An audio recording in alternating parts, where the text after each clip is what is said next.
Hello everyone, my name is the Renegade Statman and welcome to this very special show. I'm joined as usual by my resident guest KD and the man at the bottom of our screen that needs no introduction at all. Welcome James Norwood. How you doing? You okay? I'm just trying to work out what's that picture behind you there. That's happier days. It's when I was a goal scorer and not injured. That's the career so far, I think. I can't believe you've got him as a guest and you've got your big fat head covering his famous picture. That should have been in the middle. Hang on, I can put my chair down a little. So far up, Jim's. Yeah, he will never move Jim, not even for James Norwood. No, one of one that as well. Yeah, there you go. I'll stay over this side. When you joined the club back in June 2019, you came as the League Two Player of the Season. I think a lot of fans were really excited, and I think they became even more excited when they spotted your personalised plate down at the ground. I think that was the first time that social media and James Norwood came together. 3-year contract with the club, having an option on the fourth. You know, what did it feel like when you pulled your car into the Portman Road car park for the first time? Yeah, obviously I was really excited. Massive stadium, massive fan base, and I'd spoken to Paul Lambert in a hotel away at Preston, I think near the end of the championship season. And he really sold the fact there was an international number 10, 2 flying wingers. All he missed was sort of somebody to stand in the 6-yard box and tap it in. And, you know, I had championship offers and I thought there's no better way. I've just got promoted 2 years in a row. Ipswich should win the league comfortably. I should have lots of chances the way he's talking. So my mentality was obviously score 30, get promoted, playing a champ. Obviously didn't pan out that way, but the initial excitement of it all and going into the training ground, I mean, even 3 years later, I never wanted to leave the training ground, all the facilities and the people, and it's just a great place to be. But, you know, things changed and I moved on. You hint, well, I've put down, you mentioned it now. Who were the championship clubs that were interested in you? I think at the time you said there were 3 or 4. I'm just wondering why you picked Ipswich ahead of those. I did have them in my notes from years ago. I think I deleted them when I realised I was crap at football. Luton, Millwall, Huddersfield, and Hull. I think Hull were going down, but at the time they were interested, yeah. And did you speak to these clubs? What's that? Did you speak to these clubs? Did they pitch to you like Paul Lambert pitched to you? Hull, Hull I got mildly in with. Huddersfield, I think the Cowleys may have been there at the time. Millwall got a fat no from my agent because he'd pitched me to them in the January and they weren't interested at all. And then they came back to him 3.5 months later and they're like, yeah. And he just went, no, you missed it. Mm-hmm. Luton, yeah. Luton, I think, offered wages. But I think they were struggling. Huddersfield nearly went down. Hull had gone down. And then Millwall got the no. And I just thought, I want to win a league. I don't want to be fighting for staying up. I want to be successful, obviously. And, you know, for me, staying up wasn't a successful story. But I think, had I thought longevity, I might have been able to have a year in the champ and kicked on again, but I didn't. I think I went for the security over sort of that. So one thing because I've got to know you quite a bit, is that last season in particular, and maybe when Lambert went and Cookie, you were saying there weren't enough men in the change room. Yeah. Obviously, when you came in, we still had Chambo, Scousy. Were they real men? Were they real characters? Were they real leaders? Could you sense that? I think their hands were tied a little bit because of, remember when I joined, I was 28 and I was the 5th oldest player. So Chambo almost, I had a private chats with Chambo when I first came and say, listen, you might be having a good game, but at half time I'm going to come for you. Because I want these lads to see everyone can get it. You know, we're all on a level playing field. Listen, the respect for you is completely there. I really like you, but you have a go at me, I have a go at you. So when we're coming for these younger lads, don't feel like it's bullying. That if you're not performing, you will be dug out. Because I think I'd obviously come from lower leagues, but I've been in changing rooms where it was ruthless, and we were successful off that ruthlessness. We had a lad at training once that we told the manager can't train with us because he's not good enough and he's going to cost us the league. And so that was the mentality I was in, of going, this is how it is. This is how it takes to be successful. And we need to drag these kids along. Because at Lambo, you know what I mean, our average age other than me, Chamber, Scousy is tough. And Chamber had to play devil's advocate. You know, he had to sort of be the shoulder to lean on for the young kids. So I don't think when things were going right, he was in a position to be able to tear lads apart, because I think they would have gone under. Question I want to ask you very early on is, you know, certainly at the start of your career, probably until December that year, that you were playing up front with Caden Jackson, and just wondered how that relationship was with the two of you on the pitch and off the pitch. Yeah, I mean, it was pretty instant, I think. It was a different role for me because obviously when I first met Lambo, I was playing up front by myself, running in behind, and that's how he pitched it to me. And then I think I scored with my first shot in Germany, and we played Colchester, and I scored with my next 3 shots. But Jacko, I think, set a couple of those up. Are you trying to say that's a hat-trick or something there? Well, against Colchester, I scored a hat-trick against Colchester. Okay. My next 3 shots. Well, I was saying, my first 4 shots for Ipswich all went in. That's all I'm saying. Yeah. And me and Jacko sort of, I think we were planning on playing a 4-2-3-1 because that's how it was pitched to me. And then me and Jacko sort of formed a relationship that 4-4-2, and then we became all out attack. And at first, Lambo was happy to leave 1-on-1 at the back or 2v2 at the back because I think we had the fear factor. My role was slightly different within that team, as I was more back to goal and getting up for headers and things like that. I was more of a target man, which I can do, but it wasn't primarily my game. But we hit it off. Do you know what I mean? I scored, he scored. I think Lambo was giving me 60, then him 60, and I'd get 90. Also, I just think with teams like that, the rotation policy with forwards, I don't think you can afford to rotate forwards. I think they just play 90 every game until they turn around and say, listen, I need a break. Or because when you're scoring goals, you're just in that consistent sort of form of every time I shoot, I'm going to score. And it was quite difficult because you'd go and get like a Bolton and get dragged after 70 minutes. And you go, well, I'm on 2 goals. I want 3.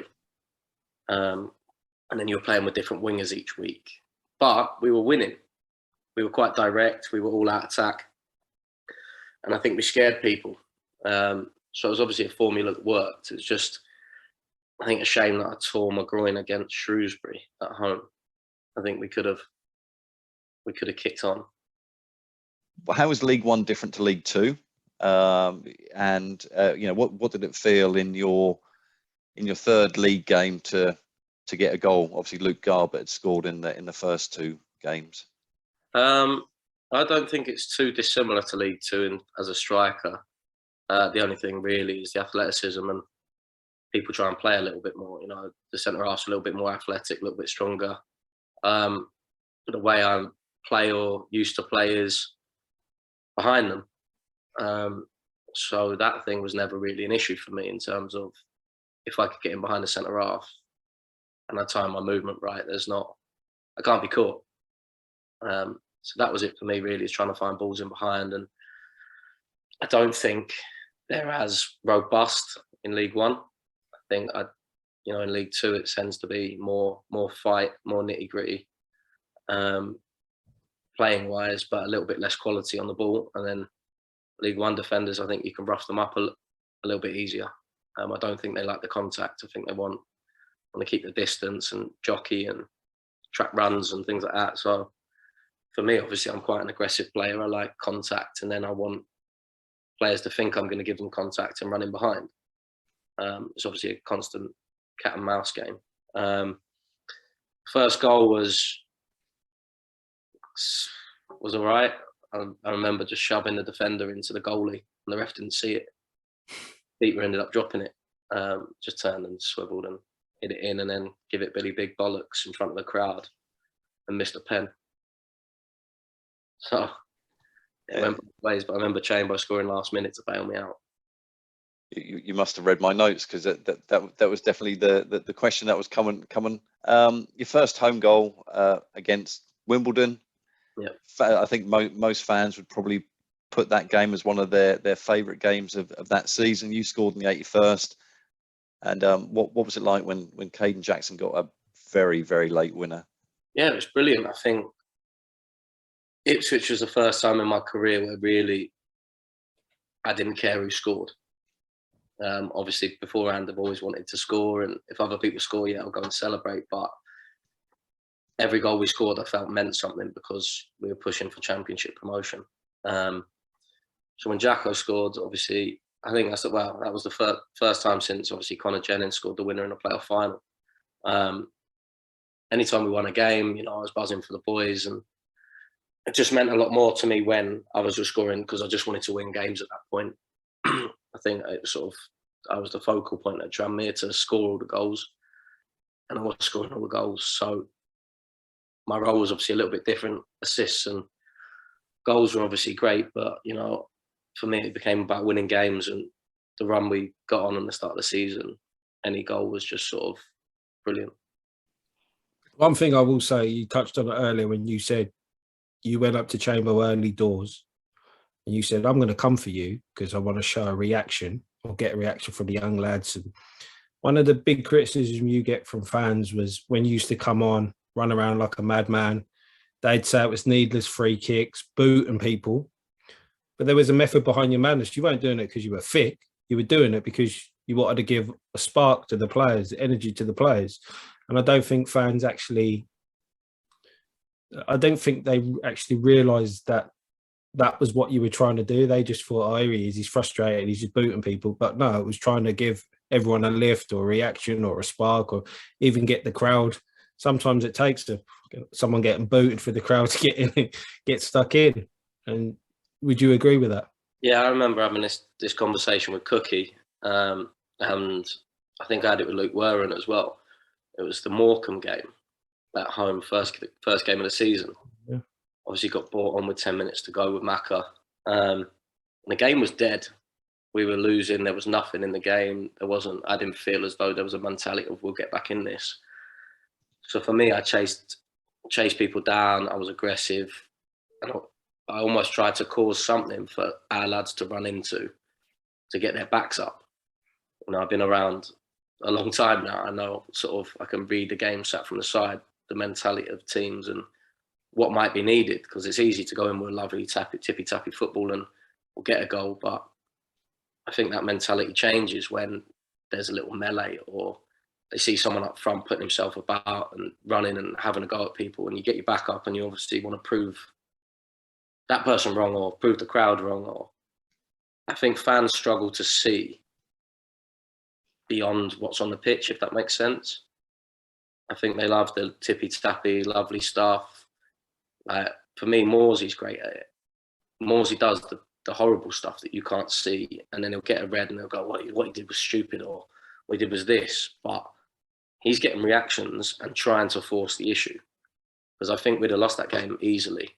We'd have just gone out with a whimper that first game of the season if thingy hadn't happened. Do you know what I mean? I think Vass was playing out from the back, and it was 5 minutes to go, 4 minutes to go, and just going like, well, we've got 80 yards to get to their goal now. There's 10 men behind the ball. They want us to play out. So I remember him dribbling out and shouting to hit me, screaming at him. And obviously he's pumped it long. I flicked it on and Macca scored. And then elation. But then everyone, when it doesn't work or when you don't get the equaliser or winner, it's going, he just come on and started booting people. He started to do this, or he did this. I'm just going, there's so much more to football than what fans see. I think they're quite naive to the dark arts and the mentality of the game as such, I think. Don't know whether you agree with me, but yeah, the games got flat. There was no tempo. There was no sort of willingness to score. I think with 10 minutes to go, yeah, you can be a footballing team, but you need that plan B. You've got me and Maka, obviously got named the Bash Brothers. You lump it to us, we're going to win our headers, we're going to make it uncomfortable for defenders, and we're going to create something out of nothing. Because if we get bodies forward, we've got 30 yards to the goal, we'll pick up the seconds, and then we can go boom, boom, boom, boom. I just think it's little things like that that fans are quite naive to when they either want you to play football or then you play football and they go, get it forward. And you go, and these are professional footballers we're playing against. They understand how to head the ball. Do you know what I mean? They're not cart horses. You can't just boot it down the line and someone run down and score. So the naivety for fans, and I'm not just saying Ipswich fans in general, I think. I think it's a general thing. I think me going down the coach's role as well, you see all coaches think they have to have an identity and a style. And I 100% agree. But if you're Man City or you're the best in your league, you can have a style and you don't have to have a plan B, plan C, because plan A always works. But when you're a mid-table team, you have to have a plan B, a plan C and a plan D. But some people don't change. I just can't believe how long it takes people to actually change a formation or try anything to get back into a game. So that's what I mean. I think the level as well that we were playing at, you see like the Gillinghams, things like that, people will bend and then they'll break. I think if you put two big lumps on or whatever with 25 minutes to go and start going long, they back off and back off and back off, and suddenly you've got 6 men inside the box where lads are winning headers. Championship, they probably had it away for 95 minutes, not an issue. But I think recognising the level and the best way to do it is 20, 25 minutes of pure bombardment. I think, like you mentioned, the Wimbledon game, we knew we had to score. That was the thing. We just put them under so much pressure that they bent and then they broke with 2 minutes to go. I remember that. I looked at my son and I went, teams that get promoted score late goals like this, we are going up. One of the things that I don't know if you picked it up, KD, but the parallels between what Norwoods has said and Mauricio Taricco, you know, that he did what he had to do to win. How many players are like that in a team? You know, if we're saying you've got a talented 4 or 5 and the other 5, 6 or 7 are trying to. Got to remember, I know James is a bit younger than me and Mauricio and the eras that came before him, but we're still from that era where, and I always say this, so especially in youth football, is it about winning or is it about development? But winning is a massive part of development. So if you take kids who come into our program, well, I say our program, Ipswich's program at 10, they don't get competitive football. They all have to have equal minutes. You have equal minutes all the way up until you get into the youth team. So even when you're under 16, your best players have to play the same amount of minutes as the worst players in that group. There's no competitions there's no league, there's no end of season player of the year. So everything's just watered down. Your expected minutes, you don't have to fight for your positions. And it's just, when we're talking about, it's refreshing to hear Mauricio and Norwoods and these older players, is because winning was everything. Like even just the way society's going, like when I'm a father, you're a father, we go to sports days, they're giving standing ovations to the kids who come last. And I get like, not everyone's athletically gifted, but when we were kids, it was about first. If I didn't come first, I'm sulking for the rest of the day. I want to cry and rip people's heads off. And it's just saying, it just seems for me that winning is taking a step back in academy football, and it is filtering in today's game. Like, big thing we saying, our kid's good enough to play and our manager's going to throw them in. But then, like you said, if it is so watered down, maybe they go, well, they don't know what it is to play with the pressure and to win games of football because it's so easy in academy football. So that's one of my big things about academy football is they've got to make it competitive and you have to earn your stripes. And if you're not good enough to get in the 11 and you only get 1 minute at the end, that's life. That's just going to happen in the first team. You might not make the 18-man squad. So, yeah. I hope you didn't cry too much after sports day. At the end of your first month, you won the PFA Fans League One Player of the Month, and then I always judge people based upon my wife's radar. And suddenly my wife is mentioning James Norwood, and we're in the time where we've got the wrestling goal gifts. The Rock is tweeting you, and you're a participating guest enforcer, and quite a few fans have kind of got a view about that wrestling bit. But tell us, how did you feel at that point? You must have been on cloud nine. I felt all right. Obviously coming off the season I was having, it felt normal to me to come in and score goals. So I didn't feel any different I didn't suddenly think, oh, I'm having a great month, because I was expecting to score and I was expected to score. So I was like, this is going exactly how I've drawn it out. You know, I'm on my way to 30. We're on our way to promotion, and obviously alongside scoring goals and assists, and obviously personal things come in, but at no point did I ever think I was happy with that. I just wanted to carry on. I wanted to carry on winning games. That was my mentality of going, right, we're in a good position here. A few points clear. I think we won every game, or draw one and won every game. And for me, it was just about a continuation of that form. And then Shrewsbury at home struck. How many people did you tell that The Rock had tweeted you? I didn't think I need to. It blew up on Twitter pretty sharpish. That was a cool moment, I'll be honest. Because I remember getting home and I remember seeing like the WWF had tweeted me, and I thought, oh, that's kind of cool. And it blew up. WWE. That was WWF at the time. Was it? Oh, okay. No, it weren't. It's There's been a while. WWE and WWF though, isn't there? No, WWF, and then the the Wildlife Foundation got involved. They were buzzing off it. They got their F back, yeah.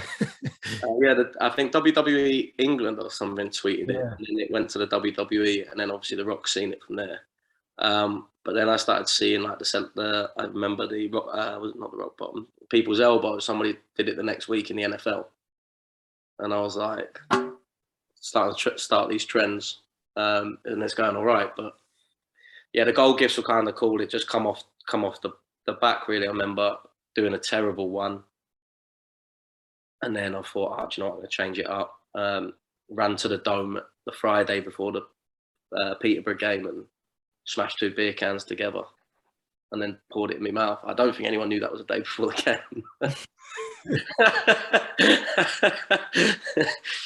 So yeah, then that took off, and then I felt slightly under pressure to start doing some gifts about wrestling. I haven't been into wrestling since I was about 14.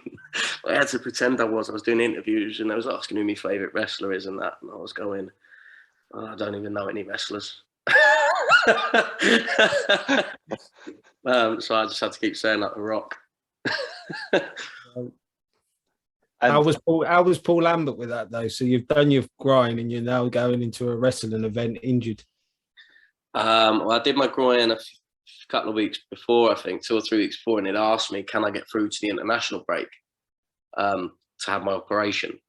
And obviously you want to play every game, and I think I filtered down my training days. I was on about 5 pills a day, painkillers and anti-inflams and whatever else. And it was just a case of, we'll start you. If it goes, it goes, and you have to take you off. He obviously played MK Dons, and it went. But the thing was, it would go, and then an hour, 2 hours, 3 hours later, the pain would go. It was at full sprints and changing direction sharply that I would really feel it. So it wasn't like painful all the time and I can't move and I can't do things. But I never told Lambo about the wrestling thing. No, I never, because it was well documented. So I figured someone would tell him or whatever. No one had said anything. And what I've learned over my life is if I don't say anything, no one can say no. And deal with it after. And obviously I come off against MK, and I remember going to the wrestling event and saying, listen, I've come off last night. My groin's not great. I don't feel anything now, but I don't think it'll look great.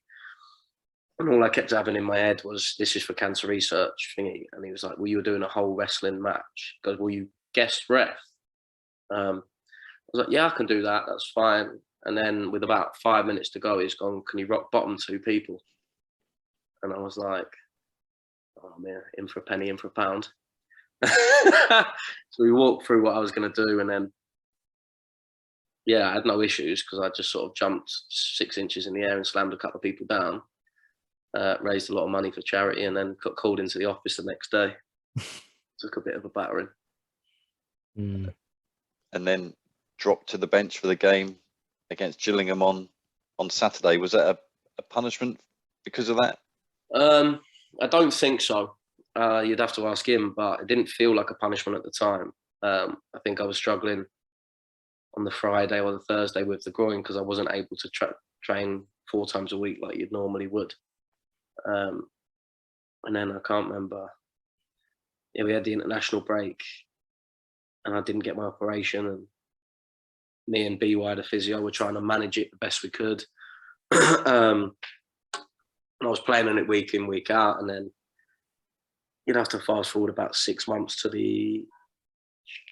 was it Wimbledon? Was it Wimbledon away? I can't remember. We played Wimbledon away in December, January time, and I remember Chamber ripped my lucky boxers, which I'd had for 3 years. So I took myself into the showers to stop myself punching him. I went out to do the warm-up, wasn't interested in the game at all. My head had gone. I had Stuart walking around in the warm-up in the keeper with me in my ear, chatting to me, telling me, asking me what's wrong. And I just remember sort of being quite flippant with him because I just didn't want a part of it. But when the game started, I gave my all, obviously. That was me. You know, as soon as the whistle goes, I can focus. And I remember getting dragged after 70 minutes because I think Jacko tried to play me in with a little round the corner flick. And didn't quite come off, but I'd have been through on goal. And they're screaming at him to hold it and keep it and do whatever with it. And I sort of shouted to him, don't worry about it at all. As I said to them, he's trying to get me in on goal. It's going to happen, you know, if I get through, it's a goal. If he holds it, I'm offside. There's no back and through. I got subbed pretty sharpish after that. And then the gaffer made me come in at 7:30 in the morning the next day for a bollocking. And I remember going out to train, and I was playing through so much pain, it was ridiculous. I couldn't run in the end, and I was still putting myself available. And I finished the session and just walked into the physio and said, I want my operation. Like I've been treated like a prick, basically, for 6 months. He was having a go saying I was a ghost of my former self. It was almost like he forgot I had 40 tears in my groin, and the minute I could step out, I was doing my best with what I could do. And I don't think he factored that in. So I just walked in and said, I want my operation, and went over to Germany to have it. And then COVID hit, so I couldn't rehab properly. You did. Is that one thing you wish you would have done after the Shrewsbury game, is to get it sorted? Yeah. And then looking back, yeah, but obviously I think I was like 7 in 10 at the time. I should have got it done and dusted, and been out for a month, 6 weeks, and probably picked up where I left off. I just think the whole dynamic of the way we played changed. I remember having a discussion with Lambert about it, and we were quite direct. Do you remember when we was 8 points clear or whatever? It was 4-4-2, lump it, I'll win the flick on, Jack will run or whatever, and we'd be 2 wingers would press their 2 fullbacks, and like our fullbacks would go into midfielders, and it was real like high press, man for man. And then it changed to more footballing and playing out. And me and Jacko would end up doing 4 centre halves and a keeper while the others sat on the halfway line. That's no disrespect to like any of the boys. You know what I mean? That's the way we was asked to play. And I remember going into a meeting and he just said, "Norwoods, we can't play that way in the Championship." And I remember just going to him, "We're not in the Championship. We're in League One. If you want to if you want to get rid of me in the champ because you're going direct, that's fine. I can swallow that. That'd be fine. But we need to get out of this league. He was just a little bit, I think, thinking a little bit too far ahead because we were doing so well. And that we ended up having a little bit of a shouting match about that. But do you know what I mean? I've got a lot of respect for the man and what he's done for the game, and sort of tarnished my reputation with him in the way he handled my injury in terms of accusing me of faking my injury, even though I'd had 6 scans. He said, I remember leaving his office and he said, you best hope this scan shows something or you'll be with the 23s. But I'd had 5 scans at that point and the tears were getting worse. So that was nice fella, but me and him didn't end on the best of terms, but sent him a nice message and he sent me a lovely message back when he left. So I've got no hard feelings about that. Obviously I've got regrets, but no hard feelings. So I obviously had a lot of injuries in my career, and I played with ripped hamstrings because I didn't want to come off before half time. So I'm doing my hamstring in 10 minutes and was playing for 35 minutes because I didn't want to your West Ham faithful absolutely booing me off the pitch.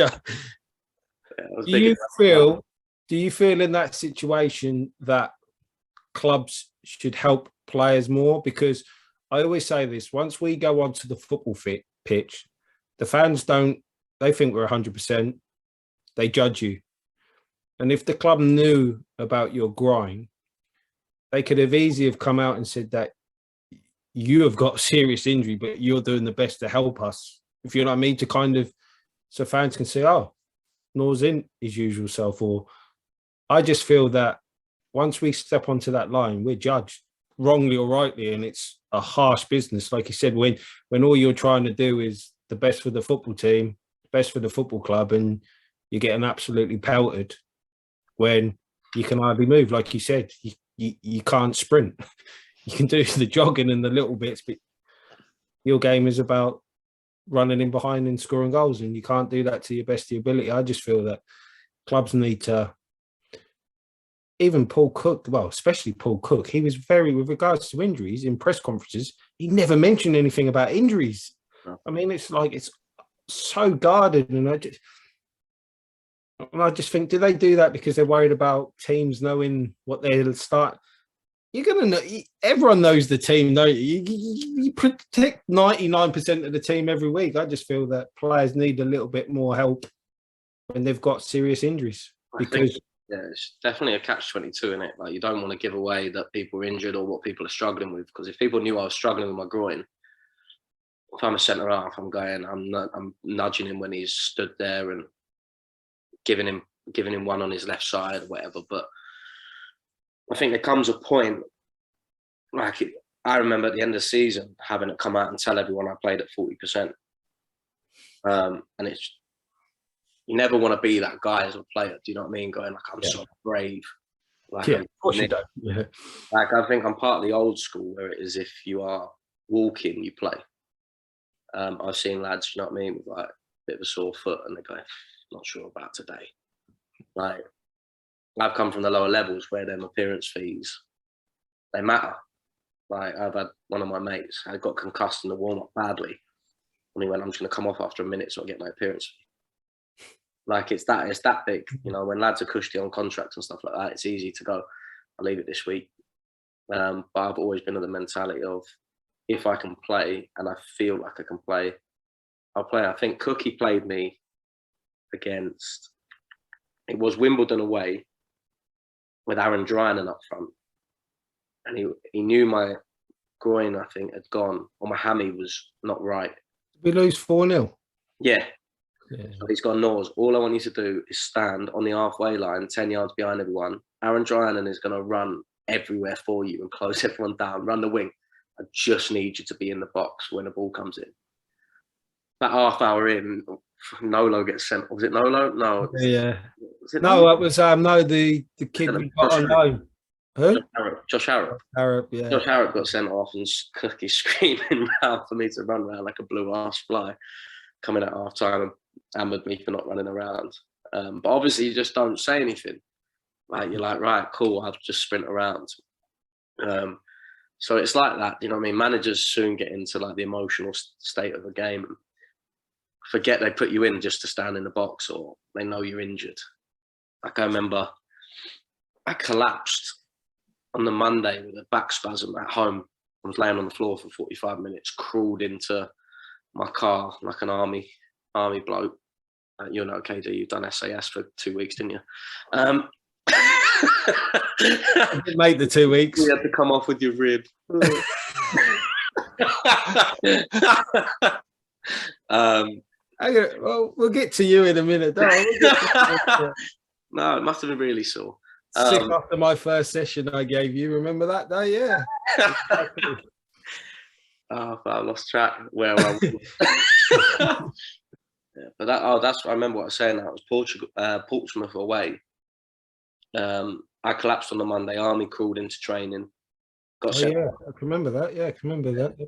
Came back in the Wednesday, and I still spasming, but I could stand up. And little Al, the physio, pulled my leg, and it happened again. And I had to fall off the bed and just lay on the floor for like 20 minutes. Just sort of like in just agony. Come in the next day, and Cookie's gone, can you play Saturday? I went, boy, yeah, like, of course. And B-Wise looked at me like, you're an idiot. You said that, like, you are clearly not fit to play.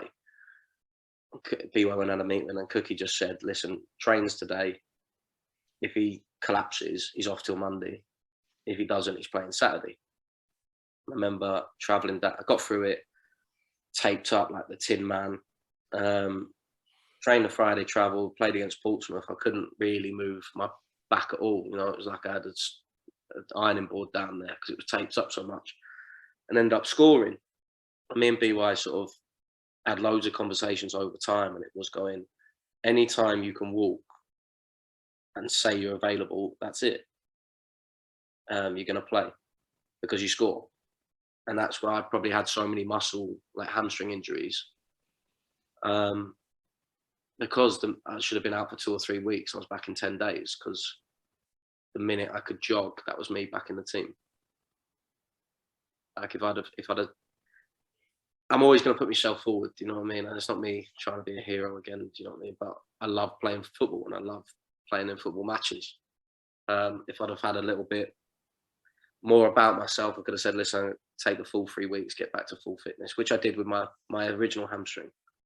I was out for 6 weeks. I should have been out for 8, so I was always trying to beat the time to come back in. Do you remember that game when obviously Cookie came in towards the end of the season, and I came up and observed and helped out a bit, and you were doing the warm up on the pitch, and I even come up to you before the game and was like, "Are you all right?" Remember when you were so stiff? I was like, "Are you mad? You can't even move in the warm up." And you were like, "No, I'll be all right. I'll be all right."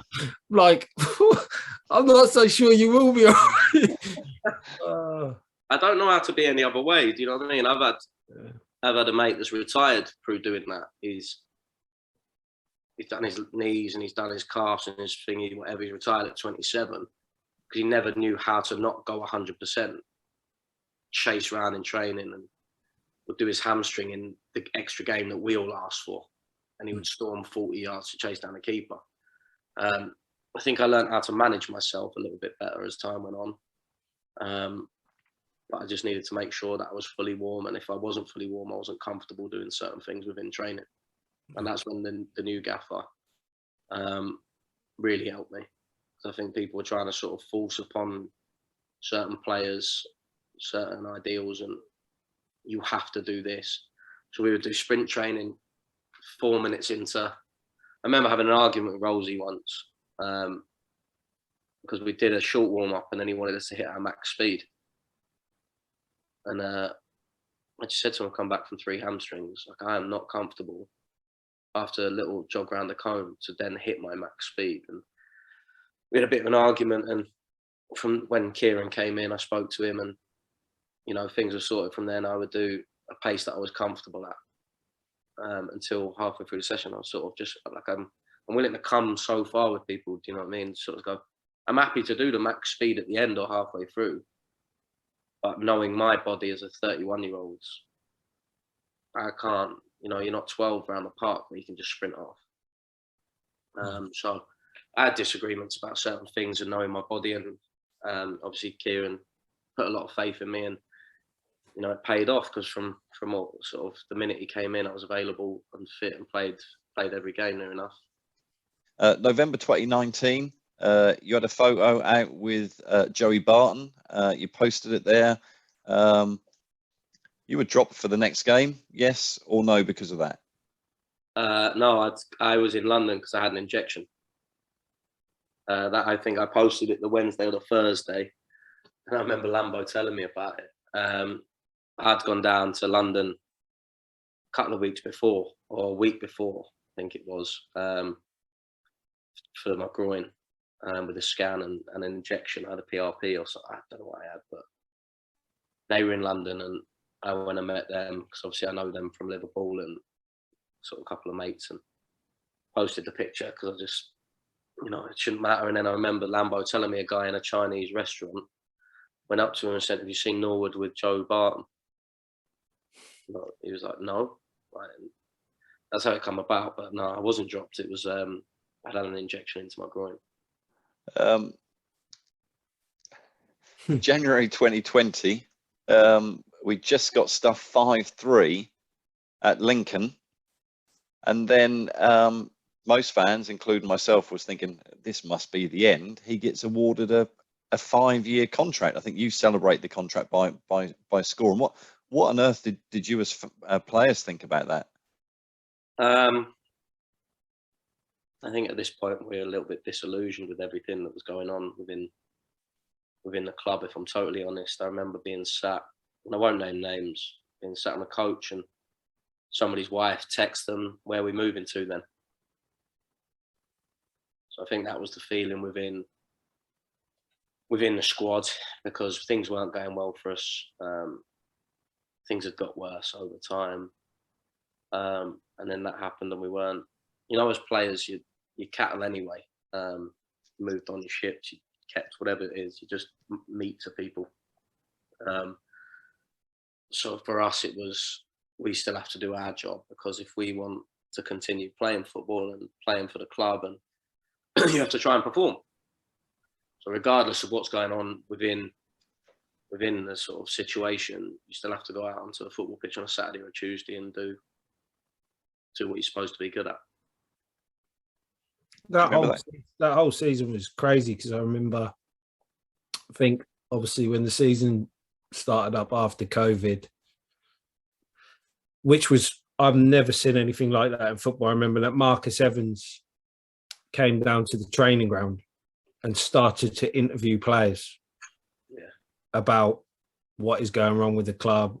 What do you think of the coaches? What do you think of the manager? And I remember speaking to, and I'm going, I've never, because at the end of the day, I always say, players, it's the hardest thing to do is look at yourself in the mirror. You blame everyone else. So if you've got the owner of the football club asking players, what is the problem? And you can talk open and honestly with no manager in the room. And I thought I could tell a difference with Paul Lambert. Like when you said about, when I'm talking about identity, he went a bit against his identity. We were playing 4-4-2 and going direct, and he was like, "No, we're playing my way." It was like, if I'm going down fighting, I'm gonna lose my job my way. Yeah, and that just from that whole pre-season, I was like, "What is going on?" Yeah, well, I remember speaking to a coach. Again, I won't name names, and I think they had a Zoom meeting. Well, first, I'll tell you that bit after because it makes more sense. But we had a group meeting on the pitch, and he pulled us all in at the end and went, "You boys are the worst Ipswich Town team that's ever been. It's embarrassing." And things like that. And he goes, "If you don't train well, you'll be with the 23s. If you're laughing in training, you'll be with the 23s." And he turned and just pointed at me. "And if you wear slippers into training, you'll be with the 23s. And I just remember thinking, "We got like a dress code here or something." Like, I leave my house at 7:45 in the morning. Am I going to go and put a suit on or something? Like, what's wrong with slippers? I walk 4 yards to my car and I walk 10 yards from my car to the training ground. Like, what do you want me to wear? Suited and booted, winkle pickers or something? Like, what's going on? And then I remember saying it to a certain coach, and he said they had a Zoom meeting in the summer, and he'd mentioned to the gaffer that they should have listened to us more. And he goes, it needs to be happy. He was saying they fucked up, not us. And he was going, we need to listen to them, what they want. We need to keep them happy. And apparently he just replied, fuck that, we're doing things my way. And that was, do you know what I mean? That was how we went into that season on a really positive note. So in the summer of 2020, there were rumours that your former manager, Micky Mellon, was interested in signing you. He was at Dundee United, and I think there were some rumours as well about Swindon Town. Was that just tabloid gossip, or was there anything in it? No, yeah, 100%. Obviously, Micky was on the phone, just trying to sort budgets and things like that. And he knows that I love him as a manager and loved playing for him. And I think he was asking about my plans, and I was obviously headstrong in the fact that I wanted to play for Ipswich and just be the main man up top, really. So things never really materialised. So that's probably pretty much the long and short of it. Anything in it with the Swindon? Yeah, I think Swindon were interested. I think it was Richie Wellens in charge. So I had options, but I believed in Ipswich, and I thought we got it wrong and sort of could make amends that year. So September 2020, you've got a sort of patchy start to the season, a couple of sub appearances and stuff, and then in September you're sidelined with a hamstring injury that keeps you out for 6 weeks. And during that time, the news broke that you about your drink driving case. Yeah, I remember we looked at the GPS from training, and we were doing a crossing and finishing drill, and the striker was running the channel and things like that. And you've got high speed distances and whatever else has to be above us. So long and short of it, I won't bore you with it, but I did 128 meters of high speed in the first 5 minutes. And then once the hour and a half session finished, I think the next closest was 125. Something in the top left of my hamstring with the tendon just popped, and that was it. That was really my first ever injury that I felt there. And then I thought, shit, like, this is the gunshot everyone talks about. Didn't realise how serious it sort of was, because I just thought it was a hamstring. Everyone says when you do your hamstring, it's just gunshot. But yeah, I had the tendon involved. I'm supposed to be out for 8 weeks and set myself 4 to get back fit. Came back in 5, I think, because I was cautious.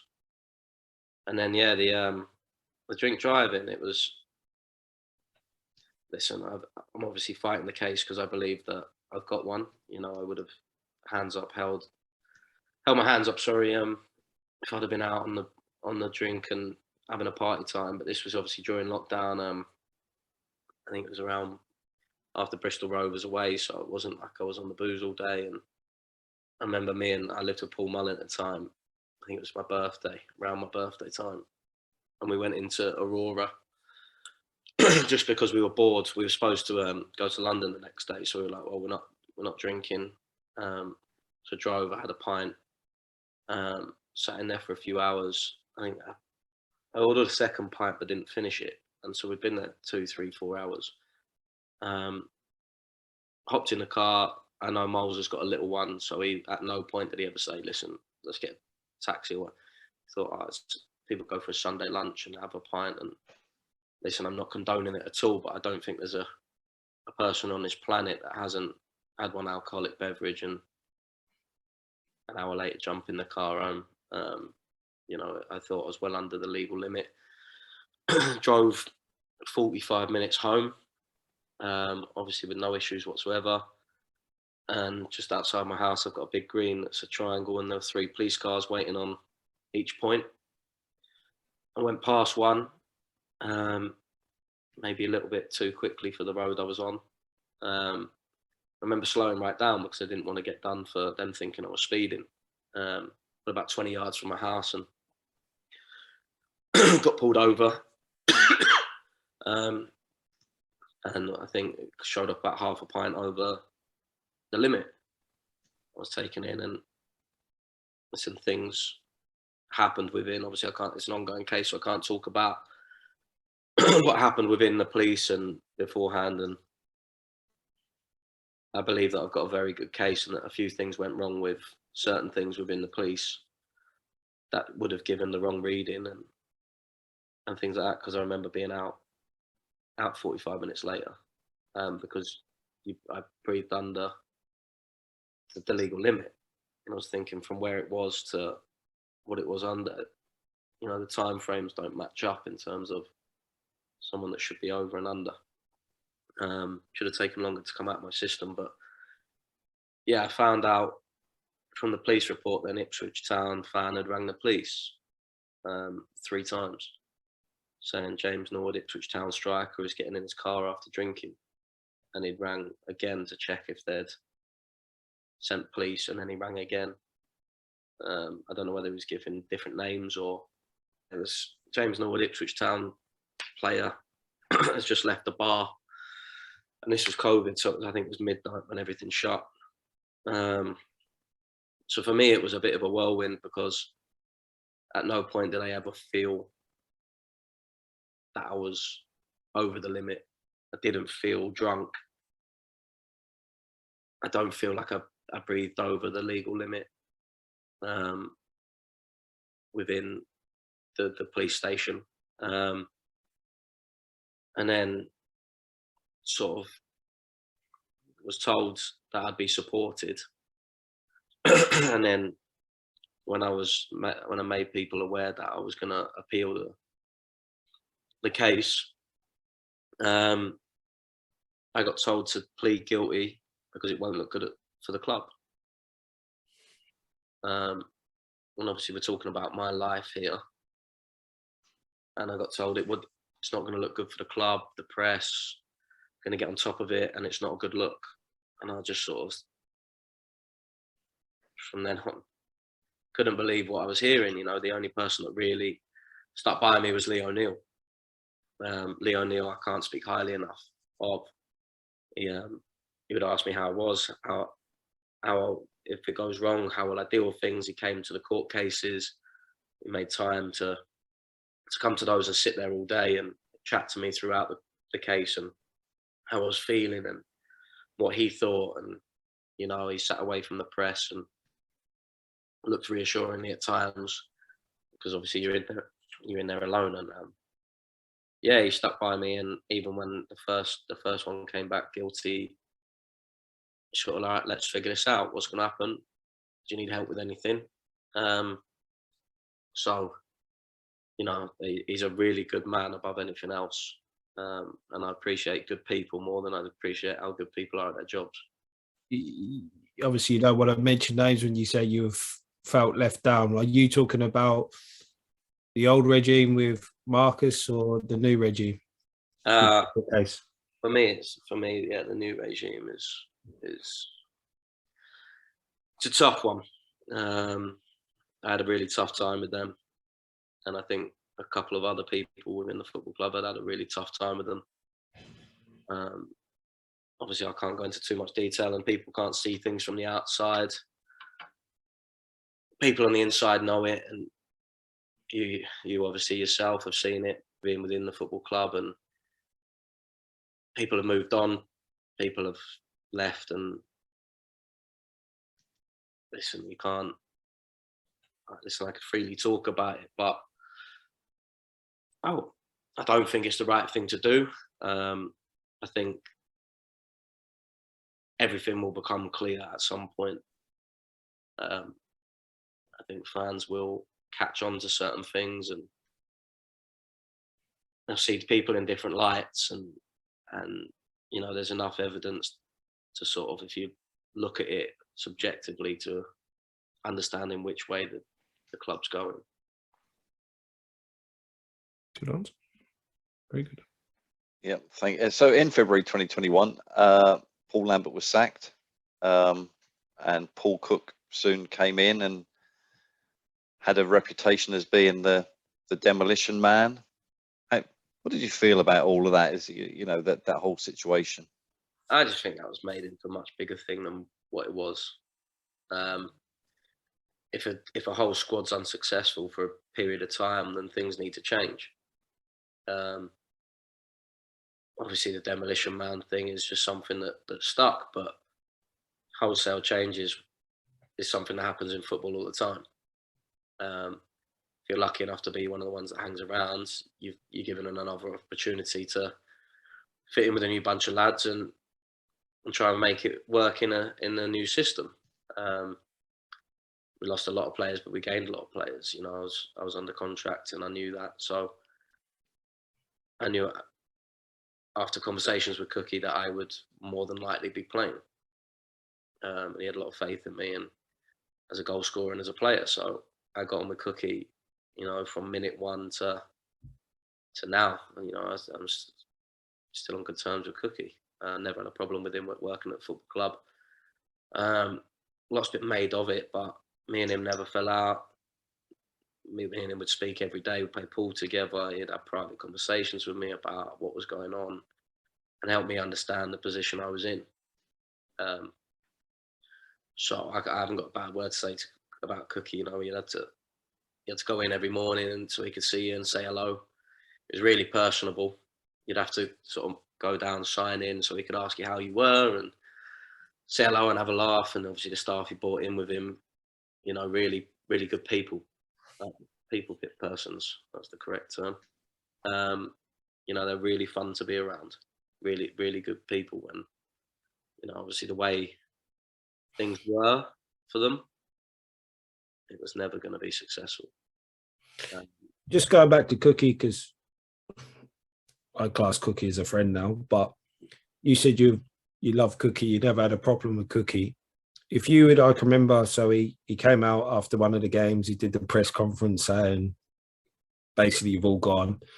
Then it was towards the last game of the season, remember when everyone had to come in and they were getting told, I think he even told Dobbs that Dobbs might not have a future, and Dobbs deleted his whole Instagram account. It was absolute carnage. But I was saying, so you were obviously told you had a future at the club, but if you would have came back for that pre-season and you were in the group with Flynn Downs, Teddy Bishop, Caden Jackson, Brett McGavin, Miles Kenlock, would you still have a positive thing to say about Paul Cook?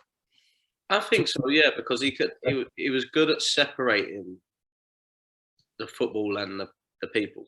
He wouldn't treat them any differently as people, but he's got a job to do. Yeah. I remember when he come in and we had Ollie Hawkins, who he had got rid of at Portsmouth. And in the first meeting, he's just sort of gone, Hawks, you know I love you, but, you know.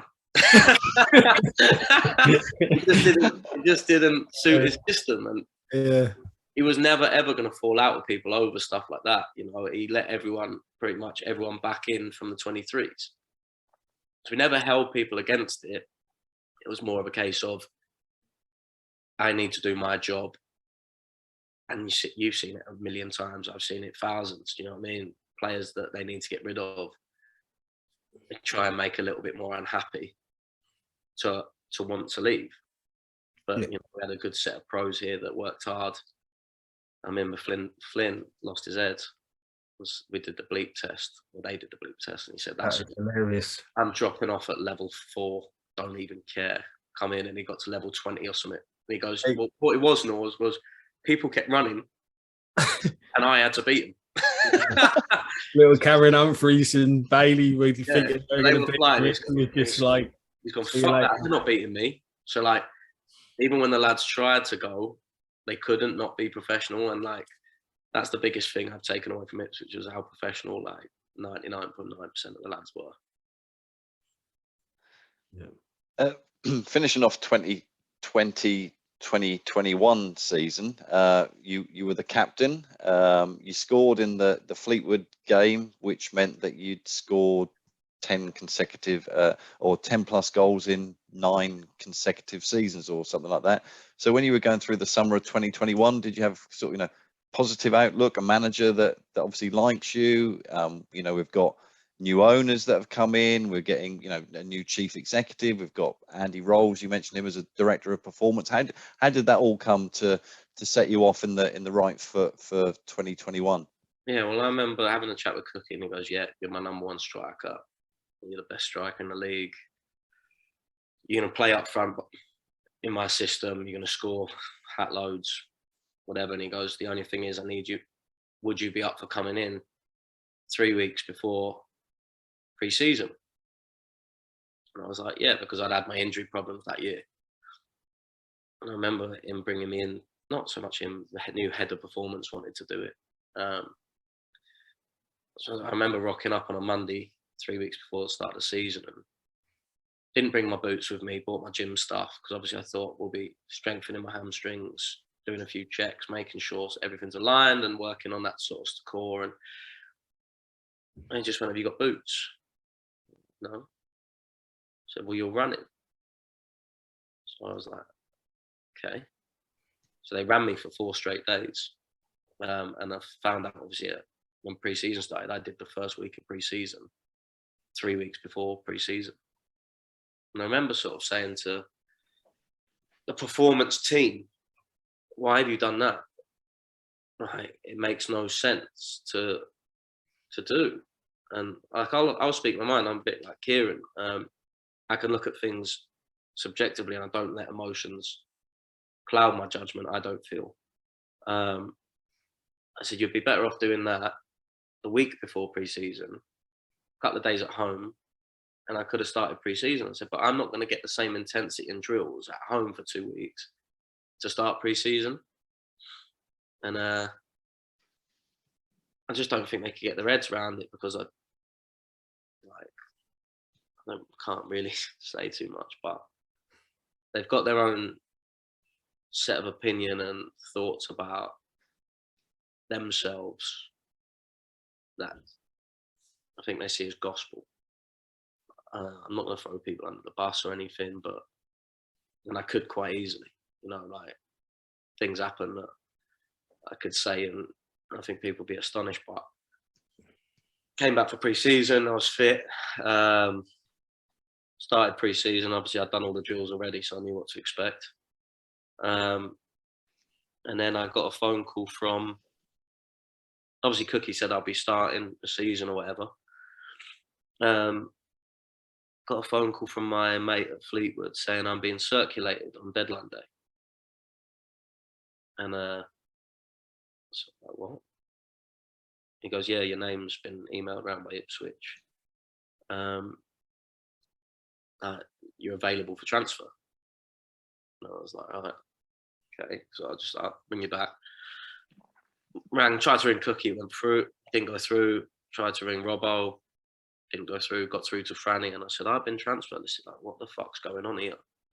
I'm supposed to be starting first game of the season." He's like, "No, I'll try and get through." Cookie rang me a couple of minutes later. Norza had no idea. He goes, "I genuinely had no idea that had happened." He goes, "I'm going in for a meeting now. I'll sort it." And that, for me, was the first sign of things to come. Like whatever happened with the drive-in, whatever was said after the drive-in, that was already happening before the season had started. So I think people going, "Oh, it's the Americans, it's this, it's that." Like, we're changing our culture. You fans see what they get shown. And I'm not a whiner. I'm not a bitcher. I'll just get on with things. So those stones were set pretty early on of what to expect. Obviously, without going into too much detail, within the start of the season and team selections and everything, Cookie had a tough time from minute one. Would Paul Cook have picked you if he was allowed, I guess? I think so. I had various conversations with him throughout my whole time there. I remember sort of getting a slight hamstring niggle when I was supposed at Newport, and he was sort of going, "Norwood, you're playing Saturday. How long do you want just to get the rust off?" And then even throughout my time with the 23s, you know, we'd chat every day, and you know, the way it was portrayed to me was that he would like me available for selection. Now I obviously don't know what's gone on or what is happening, and I can't say too much, obviously, but the vibe I was getting was that he would have liked me to play. I think he came to the Wigan game. So, some fans are going to hear this and go, "Yeah." The best thing you can say, in a way, Norwood, because it's just your opinion, or I can have an opinion about it. A fan can know. The only two people who will know is Paul Cook and Mark Ashton. Yeah. They know. One of them two know, and I can only pick up off what vibe. All everyone can do, fans, media, us here, you, Statman, we can have an opinion. Well, Mark Ashton said not to play Mark. Cookie's just using Mark Ashton. It could go round and round and round and round, but at the end of the day, them two are the only two who know what was said, because I mean, the truth just reading behind the lines, Mark Ashton will say, well, when Cookie left, James was involved in every single game, so it's not my fault. And then Cookie could say, you lie, you know, it's yeah. I mean, the truth will never. The truth's never going to come out. You'll give your kind of opinion, and just because you're not trying to. This podcast is not to create a war or anything. It's just about your time, and you've been very open and honest. But only them two people know the truth. Of course, I can only speak from what I feel. Yeah, that's the thing. You know, whether Lambo knew that I fell out with him or not is another thing. You know, things like that. I can only speak from what I see and what I feel. Unless I've had a direct conversation with either party, I can't say for sure. Sorry, just to go back, because obviously Paul Lambert, you've obviously said he's left, and then Paul Cook's coming. I just want to go back because I think that we lost a real good coach in Matt Gill. Oh, yeah. Would you agree with that? Obviously, I've been on these podcasts and I've talked highly of Kieron McKenna. Matt Gill was very, very good as a coach, as a human being. He had a good connection with players. Do you believe that as well? Absolutely. It was a shame to see him leave. Billy was the glue.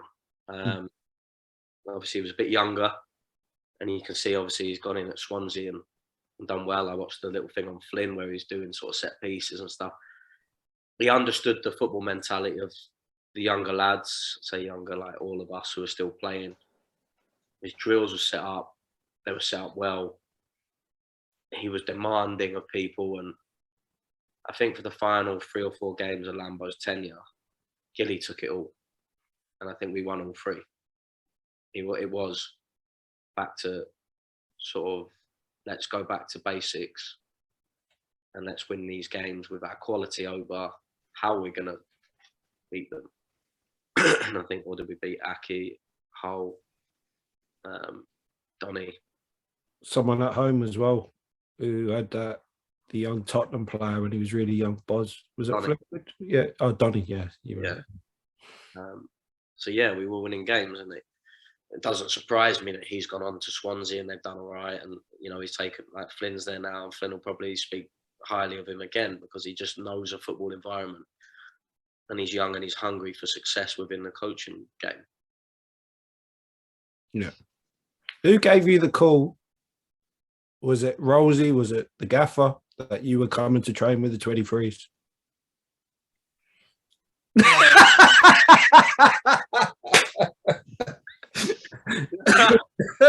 want to answer that one? Well, it was me. I get all the crap jobs at the club. Oh, I can remember thinking, how do I approach this? Yeah, you gave me the call and said, Norwoods are with us. And I was like, right, okay. And then you were good as gold. Like, obviously, I put my stuff on Twitter and Instagram and stuff, but I don't think people know the extent of it. Like, you've seen the football inside, you know, like, you're still young. And the best thing you said to me was, whatever you want to do, let me know, in terms of if you need a day of not doing anything because your head's gone. Don't risk anything by coming in and doing something stupid, which obviously I never would have done, but it was there. And then when it comes to like runs and stuff like that, you know, I could take some running off or drop out of some running, and I only did it, I think, a fraction of times, and I should have done it that day when I was sick. What happened, Renegade, is 23s went and trained with the first team. What's his name? Big lanky striker. The Australian. Tete. Tete, right, doesn't understand football and managers. He was come off from this training session. Bear in mind, we're warming the first team up for a game Saturday, so we're at 20%. He's gone, can I do some more? We didn't do enough running. This is the first time I've seen KD lose his head at him. So he had opportunities to run around, whatever. So that's the Friday. The very next, was it Saturday we did it? Saturday session. Yeah. I did not see a ball for the first 25 minutes. Like, I'm 31. These guys just get out of bed and sprint around. We had the balls ran off us, and then he played this near enough full. I can remember it because it's the worst session I've ever done. Near enough a full pitch, and you had to follow your man round it, and only you could tackle him. So I remember getting someone who had was it Ross Crane or something, and he just ran everywhere. I think I ended up just booting people. But like, you had some fit lads there. Went into that, then did another attack v defence, like a game type thing where you could only tackle your man. Then something else, and then races round the full pitch. That was full sprint. Every line and backs. If you lost the game, and I remember our team lost 4 games, and I did not run once. My head had gone. There was no way. And yeah, I missed half of the runs of the first section. Well, the last 2 runs. Then I missed 3 sets of runs because we lost 3 out of 3. And then we went into a game, like at 3/4 of the pitch, about 4 aside. Like, it was massive. I tried to play centre half. At some point in that game, my belly's just gone, fuck you. I went off to the side of the goal and started throwing up. And I thought, I've been there about 8 seconds, like just getting it up. One of the coaches came over and was like, "No, are you actually all right? You've been there ages." I could not. That's the worst I've ever felt in 13 years of football. I've never had a session like that ever. All because Tete said, "Don't feel as though we've done enough."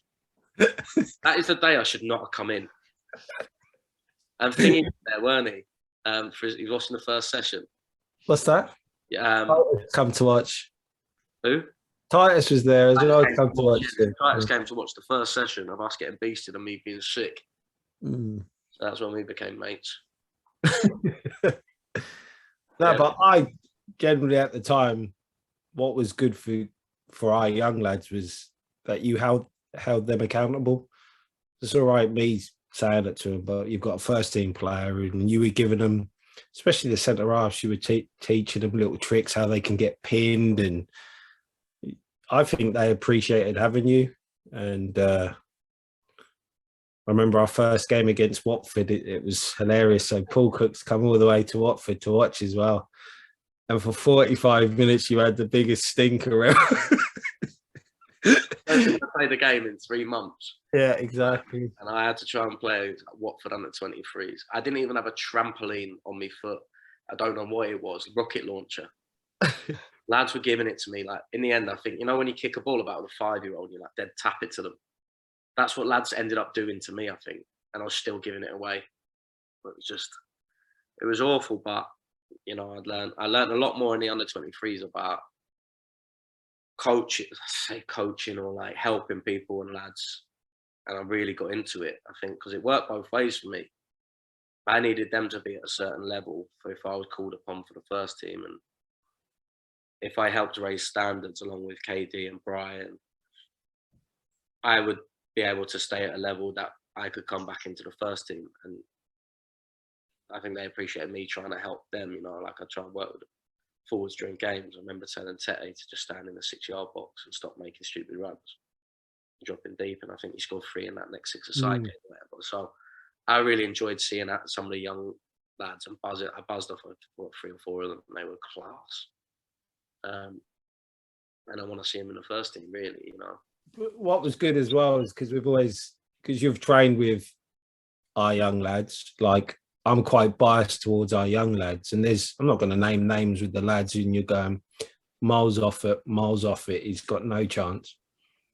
But obviously there's a lot of talk of Tommy Hughes, Cameron and Tawanda have been with the first team. What are your thoughts on them 3? Have they got a chance? Or yeah, like, you know, I'm brutally honest, and I don't know whether the lads moved on now, but I turn around and go, crap. They're not worth my time trying to help them. It would have taken time away from lads that, listen, it might sound harsh, but like you said about the participation medals and stuff, like I'm not about that. If someone can't sing and I'm a singing teacher, I'm not going to try and help them to sing. You know, it's not worth my time. Hughesy, I think, is incredible. He just, the way he manipulates the ball, the goals, his vision, the way he sees passes. And I think you ended up having to ban him being on my team, didn't you, in training? Or you or Brian, because me and him would just take the piss out of every other team. Like, it was embarrassing. Tawanda, like obviously I've mentioned beforehand, the one thing he's got to work on, which isn't anything to do with football. You know, he's the way, again, he moves the ball and uses his body and sees things and does things that lads his age shouldn't do. His confidence is sky high, obviously, because he scores all the time and believes he should be in the first team, I think, and probably right to be within the squad. Hughesy, the way Ipswich and McKenna set up, if he played in the 10, I don't think you'd be surprised at all by how good he is. And obviously Cam Humphreys, I love him. I love Cam Humphreys. He is a joke. Honestly, like, listen, that's why sometimes when I came out with that statement, sometimes I wish I didn't, because it's very hard to say, I guarantee you this guy goes higher than Ipswich Town. I remember training with him, and obviously we didn't do a lot of shape type stuff because I weren't playing games for the under 23s originally. And Cam played left back against Watford. That's because obviously the left back was a problem for Cookie. So we sold him that idea. We said, why don't you try left back? Because Bailey's playing and you might have more chance. And that day, weren't it? So, yeah, after the game, I found out he's a centre midfielder. He ran a game from left back. I've never, ever seen in my time alive on this planet a left back dictate a game. It was like having Pirlo in centre mid, but playing left back. And he just, the way I think he just got bored and ran past 4 players and scored. Like, I remember being in the changing rooms beforehand, and that was the first game I was playing for the 23s. And I was talking to him, and I said, like, listen, get to the deliver. Like, I'm going to be in a box. And he's like, what, 17, 18? He's gone, do you want it low and across the floor, around the back, or do you want me to hang it out back stick? And I was like, well, I was just hoping for the ball to come in the box, mate. But yeah, if you're about that, just whip it round. I'm going to be picking out. And he was so confident in his ability to be able to put the ball on a sixpence. I think the goal I scored was started by him winning the ball back. Yeah. He came in from left back and obviously recognised that one of the 10s was picking up the ball, came and nicked it and cut the passes and ended up scoring. But his knowledge of the game, and he's just a great kid. His hunger to learn.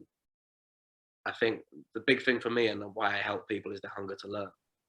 Like, I've had lads in the first team beforehand, Mark McGuinness was asking me questions about what I want from him and what I think he could do better. And those lads I'll always give time to because they want to learn. And you know, I'm an older head now, and I think I can see certain things now which I wouldn't have seen 5-6 years ago. But Cam's hunger to learn for the game, how good he is already, his humbleness, kid astounds me. It's quite fitting as well that he gave you the assist for your last Ipswich Town goal as well. There you go. Like, you just sort of Crazy. He knew he comes inside. I make a reverse run. I think I told him once before, and that was it. You see me shout for it, and there he goes, bops it through, perfect weight. All I had to do was kick it in. Like, yeah, him and Hughesy for me. And see, Twanda's a little bit younger. I think Twanda should be in training. I think Hughesy and Cam Humphreys are real top players. Two other goals. Albie Armin. I love Albie's attitude. I remember we were doing a drill when his number was called, one of the school games, and he had Morsey. And if anyone has seen Morsey on a Saturday, he's twice as bad Monday to Friday. And they had each other's shirts like this, and Albie wouldn't give in. And I think he gained a lot of respect from Morsey for that, and they had a real tussle. And it went on for half hour, and Albie would not give in. He's a lovely kid, and he wants to learn. Hopefully for those 3-4 that it really, really does come to fruition for them, and you'll start seeing them on telly. Mm-hmm. Good. Two other goals I want to speak to you about, and then a quick chat about Kieran McKenna, and then we'll go through as many of the fans' questions as we've got. You scored famously away, came off the bench at Wigan in what I would say was a fantastic black away shirt. Shouldn't leave things on Playford Road. That's what I'm going to say. How did that feel? I'd already called it. Like, obviously, KD had obviously wanted me for the Charlton game, which I was made unavailable for. And then Wigan, I think he wanted me to start, but didn't come off at half time. Just before half time, I think as I was coming on, I don't like to wear my GPS because I figure I didn't do it at Tranmere. It wasn't about how far I'd ran, it was about how many goals I'm scoring and can I provide assists. I think for a striker, you can see if they're running. If I run 4K in a game and score 4 goals, are you then going to tell me that I need to do more running? That's my outlet. Maybe a centre mid or full backs. You want to see what they're covering. But I remember picking up my shirt and somebody within the performance team said, "Put your GPS on." I went, "Nah, I'm going to score." Probably 10 minutes later or whatever it was, scored. Made quite a nice celebration for myself. That was pretty planned. I knew exactly where certain people were. And yeah, it was just straight back in. And obviously, like I said before about KD, like the training and the intensity of training, I didn't feel out of place at all coming straight back into a first team environment, into a first team game. I think we could have gone on to win that. Just touching on the GPS, because I have to play devil's advocate. So fans who are listening to this will go, well, why can't you just why do you have to be different? Why can't you just put your bloody GPS in? See, you're making it about James Norwood. This is why the club had to let you and I totally get why you didn't, like you said. But they're saying, well, why are you not complying to the rules? For me, the way I play, I'm backing into people. I get up, I land on my back. Part of it is, and we did try to move the GPS around the shirt originally. I don't want to become paralysed because I'm wearing a GPS I don't want to wear. And it might sound ridiculous to people, but I come over the top of people's shoulders quite a lot and land on my back. And you can say what you want to say, but one accident for me, you could be saying I'm well over the top with that. And I may well be, but I'm also a very superstitious person. We noticed that with the boxer shorts that got ripped. Yeah. Chamo.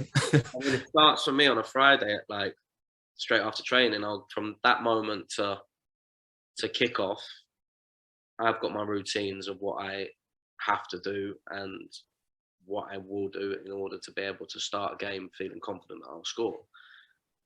And I wore a GPS at Tranmere for a little bit, and then we played a semi-final of the playoffs, and I didn't put it on. And the fitness coach told me, but I said, it's not about how far I ran today, it's about us winning this playoff semi-final. scored a 30-yard free kick. We won 4-2. Went through to final. Gaffer just went, just leave him alone before the game. Just leave him. Whatever he wants to do. We then played the playoff final. I scored the winner with 10 men.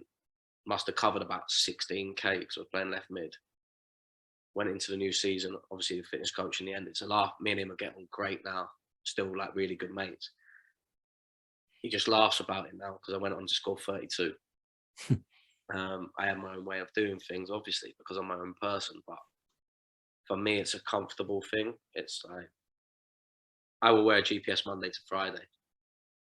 Like, so if you need your data throughout the week and see how much training I'm doing, absolutely fine with it. But for those 90 minutes, I feel I get judged. You know, if I'd have come to Ipswich and ran 15k a game and hadn't scored a goal, do you think I'd be leaving Ipswich as a goal scorer or a good player? No. I get judged on goals and I get judged on assists as a footballer, as a striker. And I think that's the only way you can judge me. People say, I've never had an issue with people saying I don't work hard when I'm on the pitch. So why do you need to be backed up with GPS? A lot of it has gone into technology. Oh, so we can give you a day off Monday if we feel like your load is too much. But it can work the polar opposite way and go, well, we feel like you've done loads Saturday, so you can't really play Tuesday. I think as a striker, I want to play, and then I go, if I'm really that tired, I will tell you. You won't tell them though. Obviously, you have to tell them you're going to tell them. If I'm 4-4 and I'm knackered, I'm playing the next game. Exactly. Because I will find energy from somewhere through these goals. And when you're scoring, you don't get tired anyway. I've never, do you know what I mean? I'm used to 50 game seasons. I'm playing 50, 90 minutes. So for me, fatigue is a normal thing that you feel. One of the biggest bromances we've ever seen on Portman Road. Obviously, the club knew it was going to happen. They brought in 29,000 fans, fire going off, you know, when the players come out on the pitch and you score. And I bet you want to put your GPS on then when you kind of ran from the goal to the halfway line to celebrate with Kieron.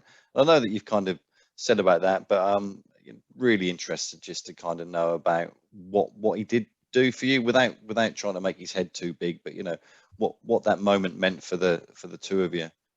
I think that was a culmination of what we felt about each other. I think he wanted the best for me. He wanted me to succeed, and you know, he helped me every step of the way with that in whatever aspect. You know, he's been a top player. He understands the emotional side of football. He understands the non-emotional side of football, the ins and outs of football, behind the scenes, whatever it is. And he knew my situation and how I was feeling every single day. You know, we still speak, and we used to speak every day, but he's pied me since I went to America. Because I can't beat you at fucking golf. It's just, I swear to God, it's just the biggest myth. Not myths. It's the big mystery is I'm a 5 handicapper. When I play against him, I'm like a 25 handicapper. He gets in my head. I don't know how. It's because usually when I hit a golf ball, everyone's like 20 yards behind me. And then when I play him, I'm like 50 yards behind him. I'm going, what is going on here? Brian Klug warned me about that.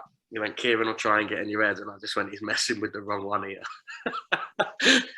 But that's why I think we get on, because I think we have a similar mentality of we both want to be winners. We get pissed off if we're losing. And if we lose, like, that's it. Your day's ruined. You know, we're both, I think, mentally designed to win. And we'll do whatever it takes to win. You know, like, I won't say I wouldn't cheat. I won't cheat in golf, but I'll cheat every other sport to win. He'll probably do both. Golf. Well, might have to cheat at golf to beat you. I won't see him dropping a ball out his pocket when he's sitting in the trees, but he's just stuffing them 10 yards so he can't cheat. But yeah, no, I think I would say that from the first time we played golf together, I think we got on. Yeah. And there's not many times that sort of happens with people. So my respect for him is obvious. I think, again, like I said, I talk about men more than their job role. And, you know, KD's obviously like a great person. And that's why I got on with him. He looked after me, did whatever he needed to do. And then obviously we hung out outside of football and became better I'd say friends. So I pick his brains about certain things this summer, and I value his opinion. So for me, that bit at the end was 2 middle fingers up to a lot of people, but it was also my way of thanking him for everything that he did for me for 2.5, 3 months. And it was just, for me, I always knew that moment was coming for him. So even the lowest of lows that you were the 23s and you think there was no way back. And again, it's just my opinion. I don't want people to take it personally. When we got Macaulay, Barton, and we got Piggott, obviously Caden Jackson was out of favour then, I would have Norwoods as my number 9. And that's not disrespect to them two, because other managers might have them ahead. So I always had the belief that, listen, let's just keep your intensity up, because the first team are going to need you. And they did need him. And like you said, to score in that game against, well, I think the Wigan game was more a fuck you moment for you, because you just come out of the cold. And I think you were harping on to John McGreal on the bench. Any danger of bringing me on? I'll definitely score it. It's like this commentary going behind the bench. I can remember thinking he's got to come on. He come on and he scored. So yeah, it was just like all your hard work paid off. And it looked like when the new manager come in that you were only going to go from strength to strength. But we'll get to it, because one criticism, there's not many criticisms you can. I just didn't like that you kind of played in that false left position, which you'll probably talk on in more detail. I'd rather have seen you play as the main man up front, but it wasn't to be. It wasn't to be. So another Kieron came in to work with you, Kieron McKenna. Appreciate that. Obviously, you haven't been with him too long, but just kind of wondered about how the season finished out with him. Obviously, you scored in your last game. You ended the month, or you ended 1 month. I haven't put a date down there, but you ended 1 month with it being the League One fans player of the month. So you ended kind of on a high. And how would you sum up the end of your Ipswich career? I really enjoyed it. I can't speak highly enough about the gaffer. I think a lot of people come in and they'll introduce themselves and get your name and stuff, and you had a name to every face. He'd watched obviously the 2 or 3 games that I played up front with Macca, and I remember him coming up to me in the dome and said, "Norwoods, I've seen you play on the left for 3." I thought, I haven't done that for about 4 or 5 years. And before that, I was playing left midfield when I was 21 to 25. So his knowledge and his in-depthness of players and how he could see them play was fine. And I think I played off the left and scored against Wycombe. And I tried to work as hard as I could. And I think that may have killed me a little bit, because I sort of was trying to flitter in between being a centre forward, being a left winger, being a left 10. And I think I lost my way with the job role a little bit, to be honest with you. So for me, like, that was obviously, I just wanted to play at this point. All I cared about was playing as many games as possible and trying to stay in the team. And then training every day, the tempo, sort of everything about training I really enjoyed. Trying to help the younger lads in training again, obviously taking up from the 23s. And again, this is a similar situation with me and Hughesy. Was me and Morsey, I think, ended up getting banned from being on the same team because we just win everything. His mentality is he has to win, and mine was the same. And from Ed Tennis to 4-a-side tournaments, we would win. He's just driven that way, and I think I clicked with him immediately. I can't speak highly enough about him and his professionalism and how he looks after lads. I think we got close, and I really respect him as a person and as a player. So from minute one, I've loved the gaffer. I'll go into more detail about the end of the season if you want, unless you're going to ask another question. But go ahead. Yeah.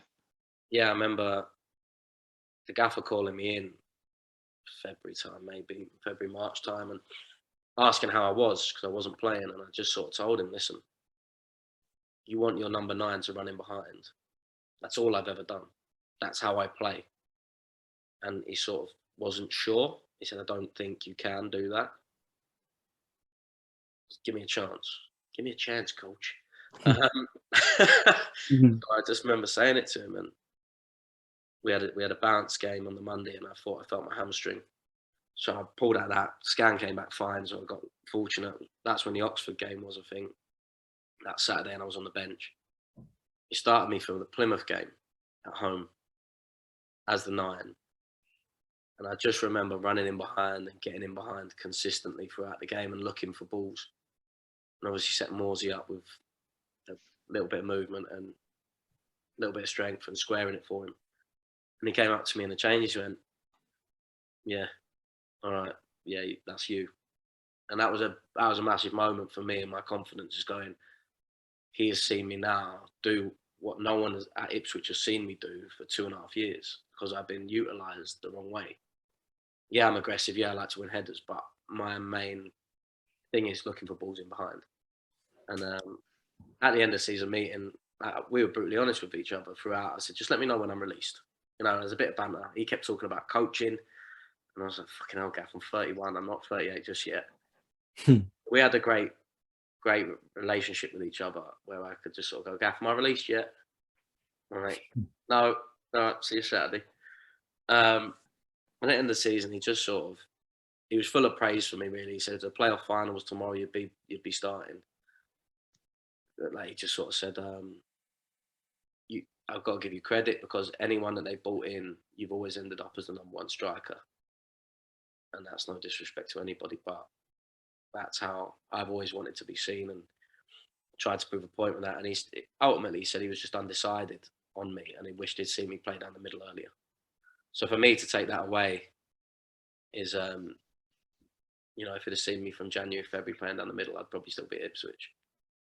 He just said he needed to freshen things up with the strikers. And I totally respect it. From where I was transfer deadline day before the season to then November to the end of the season, you know, I was thought of as the number 9.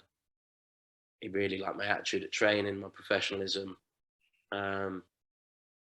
everything to do with how I was around the place, you know, and I can take a lot of confidence from that. And I think the hug he gave you as well was very telling as well at the end of the game when you scored. Yeah. So there's a picture of me coming on, right, on my Instagram, and it looks like he's hugging me. Right. So everyone sort of said, oh, he's giving him like a good Yeah, I know. Yeah. goodbye hug. He was whispering in my ear, tell them to stop tugging shirts. He's going to give a pen.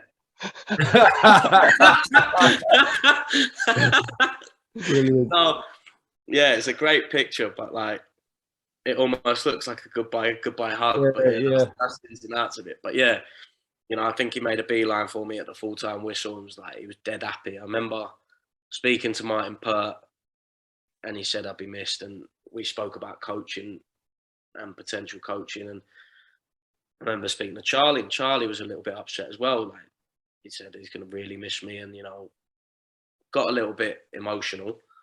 But that relationship I formed with the 3 of them was massive for me. And football, I think, has really got me thinking about my future in terms of what I want to do after football and how I'd want to be around a football club with people like that. You know, I loved the environment that they created, and I loved the way, especially for a striker, the way the gaffer wanted to play. He wants to attack. He wants you to take passes on, and, you know, whoever comes in at 9 for Ipswich, best score goals, because I might come back and just get into the top 40 all-time goal scorers. You were very close. I was willing you to score one more league goal, because you would have scored the same league goals for Ipswich as Marcus Stewart. Yeah, I don't know the stats. I tell you what, you do. I mean, I think you're one goal every 180 minutes. I'll give you that. There was a little bit of wriggle room. I think it was probably about 183, but I think, you know, if you're rounding it down, but yeah, that was good. You probably played for 2 months as a Rip Groin as well for most of them appearances. Rip Groin, pulled hamstrings, and then 3 minutes was probably at Fleetwood away when he brought me on to shout at people and didn't touch the ball. It always seems to me, from a fan's perspective, you know, with your injuries and the constant change that we appear to have during your career, that you were never really kind of given that mythical run where you could probably get 7 or 8 in 10. Yeah, I don't think. Listen, people form their opinions about me pretty early as an alcoholic, overweight, sort of pub goer who's unprofessional and eats shit and does this and goes out all the time. And like, I don't know whether KD saw it for 2.5 months or a little bit longer, maybe, but it couldn't be further from the truth. Do you know what I mean? It frustrates the life out of me because I try, do you know what I mean? Like, I've always been in good nick. I've always been strong. I've always been quick. And when one thing starts, you know, like picturing Prezzo, with Joey Sadler, I don't think I'd leave him out. Like, he did say to apologise to you, so. Yeah, like little things like that, you know, like the thing I found with these fans, and this is no disrespect to these fans or ever, because 90% of them, do you know what I mean, are brilliant, but they speak as though their opinion is fact, and that spreads like wildfire. So when somebody says Norwood's overweight, and that's the opinion of it, Norwood loves the pub. I don't go in pubs. Like, if I'm going out, I'm going out. I'm not going to the pub on a Sunday. Do you know what I mean? Like, things like that frustrated me throughout my time. It never affected me, but there was times I've taken 10, 15 pictures of my body throughout Ipswich to send to obviously like my fitness guy, and I could show you every single one. Do you know what I mean? And the shape I was in. Like, I did it for a bit of banter when we was in Portugal, and that was after 8 days on the drink. So I was a little bit bloated. But my thing is, again, one of the reasons why I would never go on social media, I say to Statman in the short time I've known him, why do you bite? Because I think people think you probably do it for banter, but you know you're going to get a response, and it just escalates. Why? We spoke to the Darren Bent as well. Darren Bent has to do it because he needs social media for the platforms he's on. But yeah, you know, for me, I'd spend half my time arguing and but that's what I love about it, because these fans think they just get a free hit. And I've gone 10% on these people back. I tried to make it funny, but I could tear their life apart. You've seen me around the training grounds. Like, I can finish people, and I could finish their careers. I could do that to people, but I don't see how these guys can tweet what they tweet to someone as if it's a free hit. Because the minute I come back, yeah, you can say they get their 10 minutes of fame. Yeah, they get this. But if you come up to me in the street and swing for me, I'm knocking you out. And I had an argument with somebody within the football club, may or may not have been the guy that said it's bad image for the club. I said, what am I supposed to do if someone comes up to me and hits me? And he's like, what do you mean? I said, I'm going to knock him out. I went, so you can't do it. I went, what? I said, so let's get this straight. I'm sitting down somewhere. Someone punches me in the head. I'm supposed to do what? Sit there, take another dig, end up on the floor, get booted, and something bad could happen. So it doesn't work like that. I said, if someone's willing to put stuff on the line and abuse me, best believe that I am much better at it than them. And I can end their life without question. But I don't, because I'm a professional footballer. If I've got to be careful with what I say and try and make it humorous. So for me, it's a case of going, what? Trolls won't stop until you can just come back. I don't think trolls won't stop unless the players are given the freedom to do something about it. You sort of, it's not comparable at all, but you've seen, like, with the racist tweets, the lads are quote tweeting them and making them available for everyone to see. And I think if players were given the opportunity to say what they felt, you look at America. My biggest thing is America. Like, after games in England, they're going, you could win 4-0. I remember we beat Aldershot 3-0 in a playoff semi-final over 2 legs. First leg, the game's done. We were so much better than them in general, not just on that day. But we have to come into the press and we have to say, you know, it's a whole another game. Like, you know, it's not over. It's not this. It have to be cliched, yeah. You have to be cliche as anything. And in America, like, you see, what's his name? Thinking, he just goes, "You're going to try with a sorry receiver like Crabtree." Like, he just tells his truth. Just when we've absolutely abused them. He's shit. He's shit. They haven't got a chance. And I'd love football to be like that. But all right, let's have a free-for-all on social media. Yeah, you're a role model, but why doesn't your role model be how you play on a football field and how you take care of yourself? Why? I see it standing up to bullies. You're teaching people that they should accept abuse, I feel, on social media. Why would I sit there and take abuse off people and then kids see me getting abused and me not saying anything? Me coming back at them is going, I'm standing up for myself. If you want to have the argument, come and see me. Or if you want to have the argument, let's do it over Twitter. Let's talk this out. Because I am a lot better at it than you. And that's my outlook. Is going, if a young kid sees me not swearing, but having a go at someone and finishing them, he's going to go, right, well, he can't get bullied. That's the thing to do. Good way of looking at it. I've never looked. I might get a Twitter account.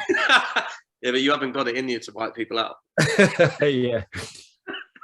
Yeah. Convincing him to try and come on there. It's quite a nice segue.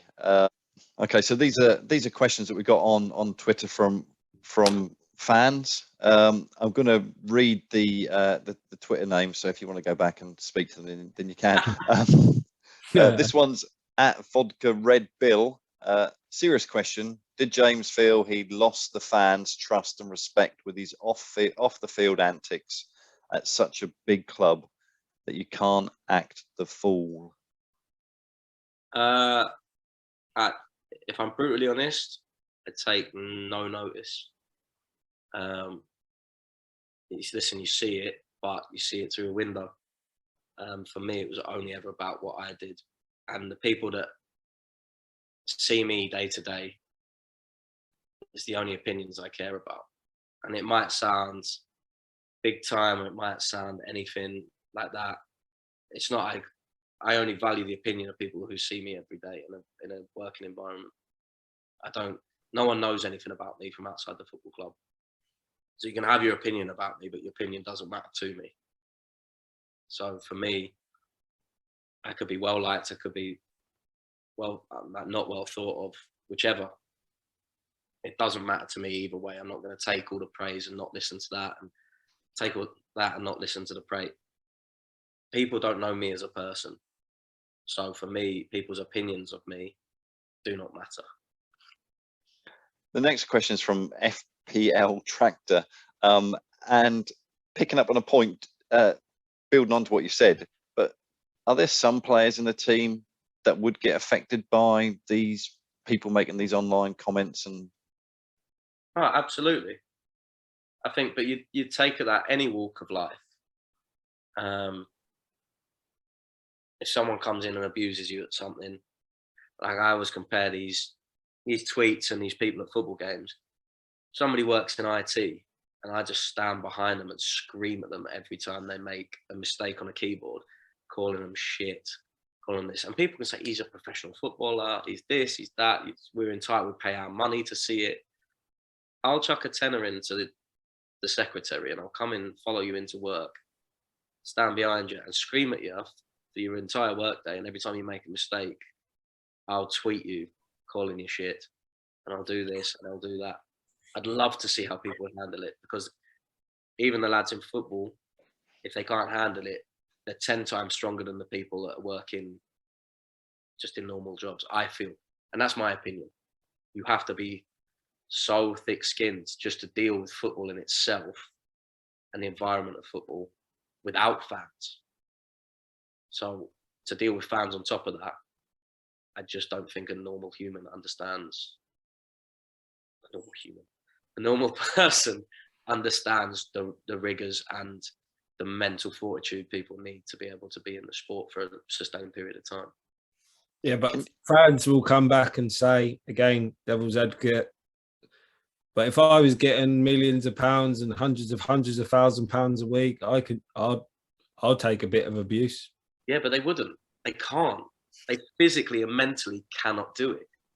I could guarantee it. If you put them in a football environment for a week, they'd cry.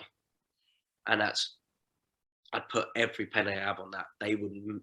It's mental. You can speak from years of mental torture. And that's what it is. People get to go home at 5 o'clock and you say, yeah, we work 8 till 5, 9 till 5. You get to go home, crack open a glass of wine, have a takeaway, sit with whoever.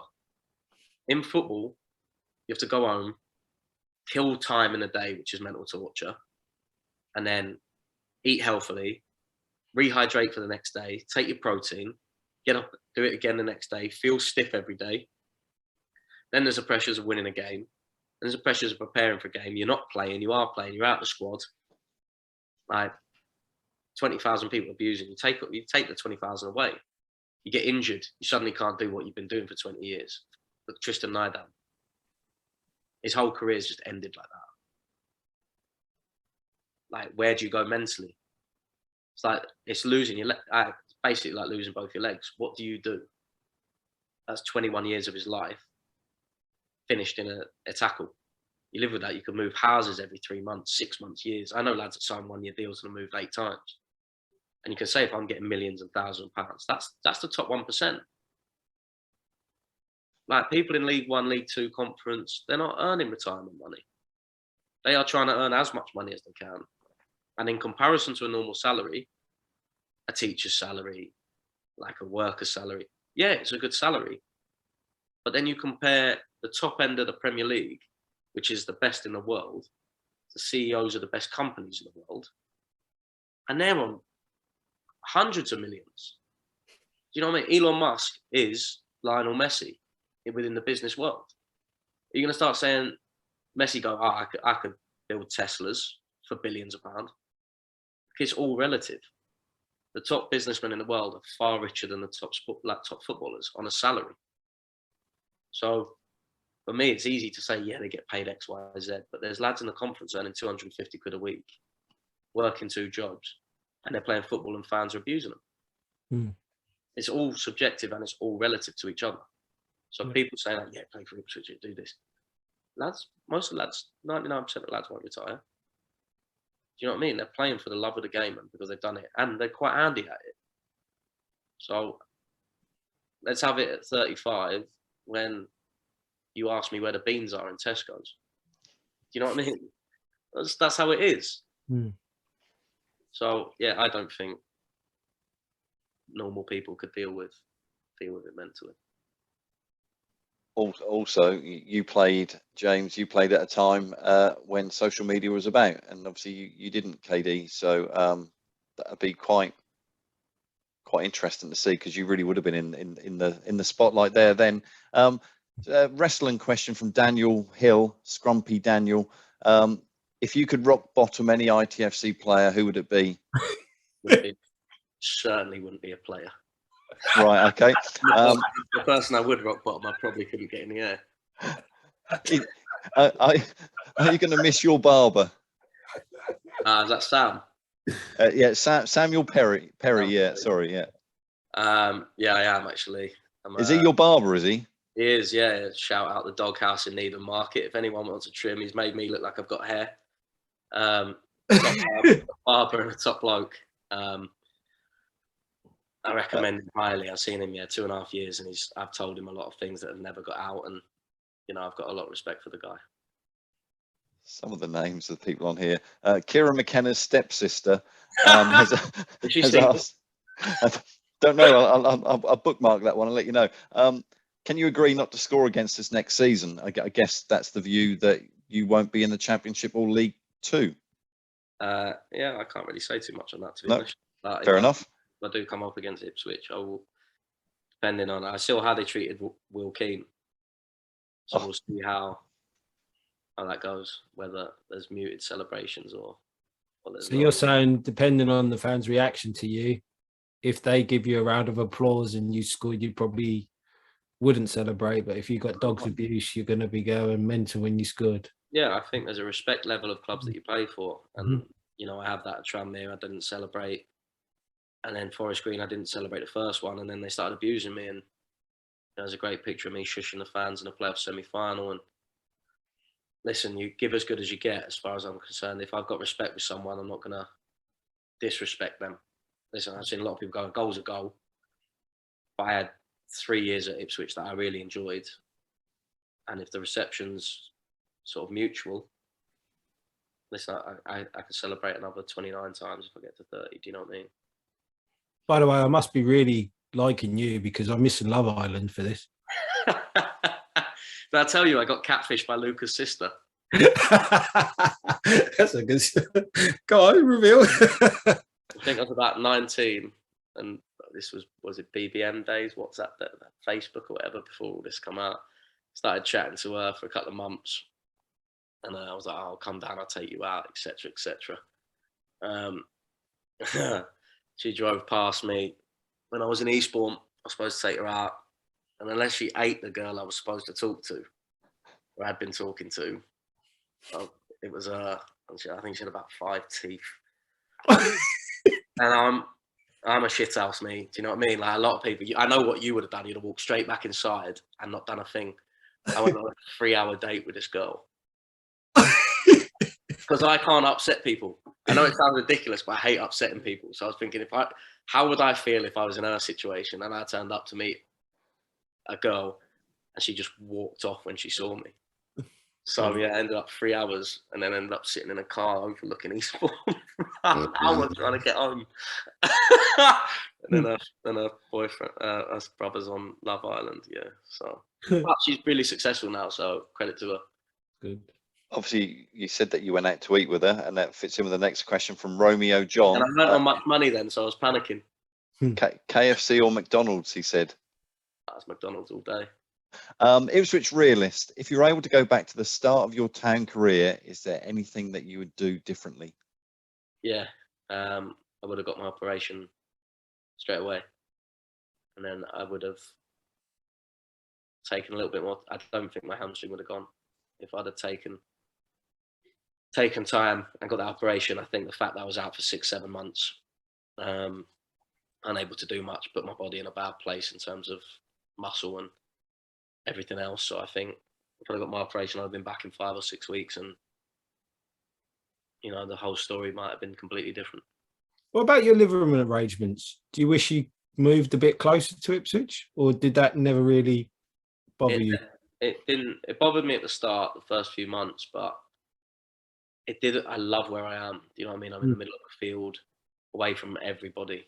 I got so used to it that it helped that there were no houses available in Ipswich, really. Yeah, that I could have moved into. I love the peace and quiet.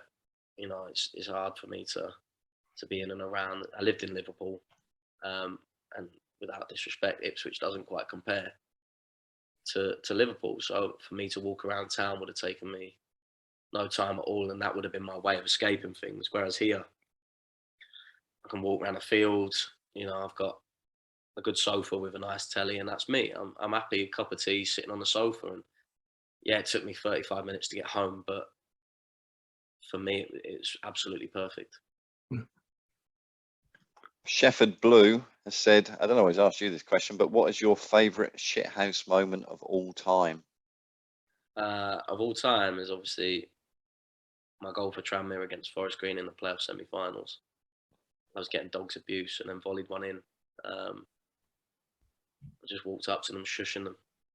And then I think I got man of the match live on Sky, and they hung around to abuse me some more, and I just sort of held up the man of the match and just went, see you later. I've done a few, do you know what I mean? But the one at Ipswich, I think the one that stands out for most people is the Wimbledon game when they were time wasting and Jacko scored, and I limped from the goal to the halfway line and took off and nearly nicked the ball from kick-off at a full sprint. I think that's the one that sticks out in most people's minds. I loved, if to people time wasting, I love just doing it back. Ashley Bell, I'll take part of this question. What do you consider your biggest achievement in your time at town? For me, it's the goal every 180 minutes. I came to score goals, and I said this on my post, but I don't think anyone can take away from me. They can have their opinion about me as a player, as a professional, with my attitude, but no one can say I didn't come here and score goals. So for me, the stats are a little bit skew if when you see how many games I played to goals. You know, for me as a striker, it's goals to games ratio.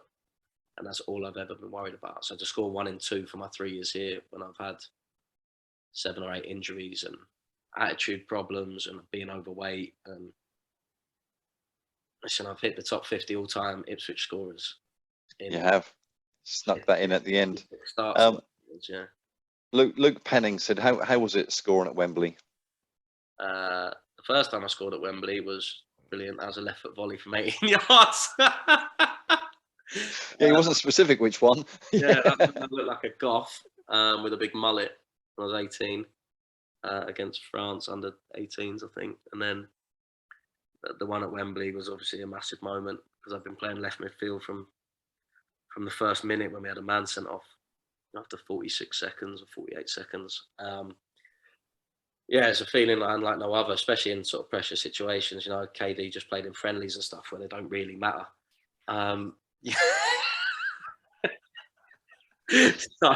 So you know, to score a goal that meant something was obviously brilliant. But he has played at both Wembleys, so Wembley and New Wembley. Yeah, last game to ever be played at Wembley.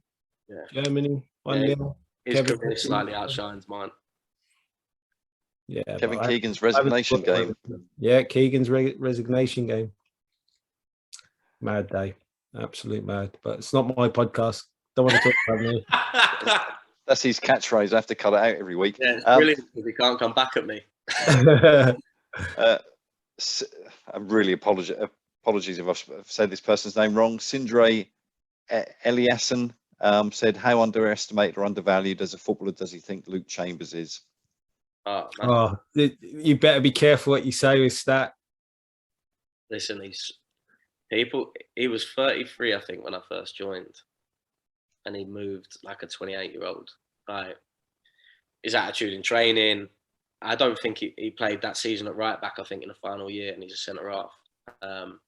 He's by far the hardest defender I played against in training at Ipswich. He read the game so well, and he's a lot quicker than you think he is.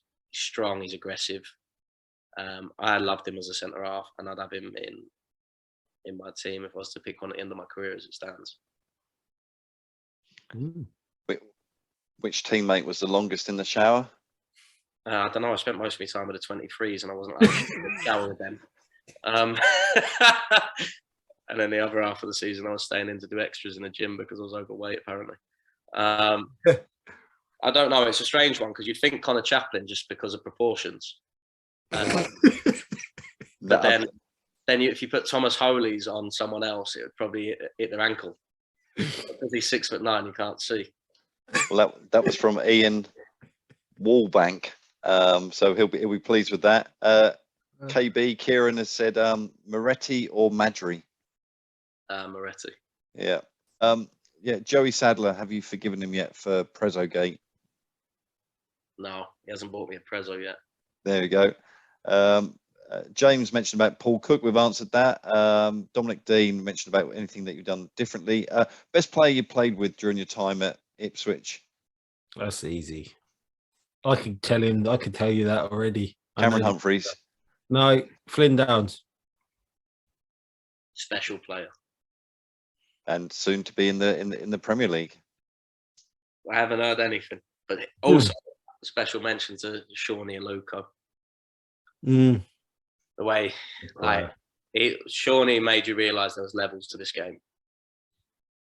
But Flynn, as an all-round player with the potential that he's got, I can't see him. If he doesn't wear an England shirt at some point, I'll be surprised. Francis Britton talks about, we mentioned about Demolition bit. Run Fat Boy Run, that's their Twitter name, not you, has said completely non-football related, but who was the best and worst golfers from his teammates at Town? I'll blame a Guion. Anyone follows me on social media and sees me playing golf, the thing with Gui, he could play really well, but the minute I get the camera out, it's curtains for him. And we was away in, I think, South Carolina this summer, And no, it was here. He finally lost his head. We played at Ufford the day after we got back from holiday. And he was on the first tee, and he actually hit it 3 yards, but straight right. So he's level with himself. And I've got it on camera, and I've never posted it because he said, if you post that anywhere, I'll punch you. Like, that's it. I'm done. Like, he fully lost it. Delete it now, everything. So he goes to bits, but he's not bad. Judgy should be the worst because he'll aim out there to go there. But he come in with 48 points. Do you know what? I don't. Oh, yeah, I do know. Kane Vincent Young. He took golf up, and I tried to help him. Now, him and Tristan's got a little bit better, but my round with Kane, I think we got through 9 in about 4.5 hours. So Kane, I love him to bits, but he just needs to, it's not for him. Saying that, I have seen some awful rounds from the man that's in this podcast. He knew it was coming because he gets the shanks when he's with me. Oh, God. Playing off 5, he was. Sometimes I had to be a calming influence because he wants to walk in after 9. You do start to feel pity for me, don't you? Yeah, I start being really quiet because I've been there before when you're having a round like that, but consistently having rounds like that, I think it's like for the handicap. So the last question is, you spoke about it, and I read your first interview when you joined the club. You said that, it was a Premiership club, you want to take it to the Premier League, got Premiership facilities and all those sorts of things. And is there any difference in your perception of the club that you joined in 2019 to the one that you're leaving in 2022? Yeah, there's a change. 100%. Obviously, we've had a takeover. There's new people in charge running the club, and people appointed that obviously a lot of them have been at Bristol City. And I don't really know how to answer it in terms of, are my perceptions different to the Premier League? It's in a position now, has potential with the new owners, certainly with the budget that's behind the club. Time will tell. Time will tell. So anyway, that's the last of the questions. You'll be pleased to know, Nors. Before we wrap up, anything that you'd like, any thoughts or comments that you've got, KD? Yeah, obviously you spoke really highly of the manager. It's probably well known out there that we've probably got one of the biggest budgets in the league. Do you feel that Ipswich are gonna get promoted?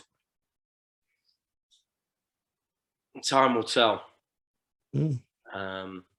We saw it in spits and spats last year that if they get it right, I don't think many teams can stop them. If they're consistent in getting it right, obviously the manager's going to get his claws in from the start. They've got a real shot.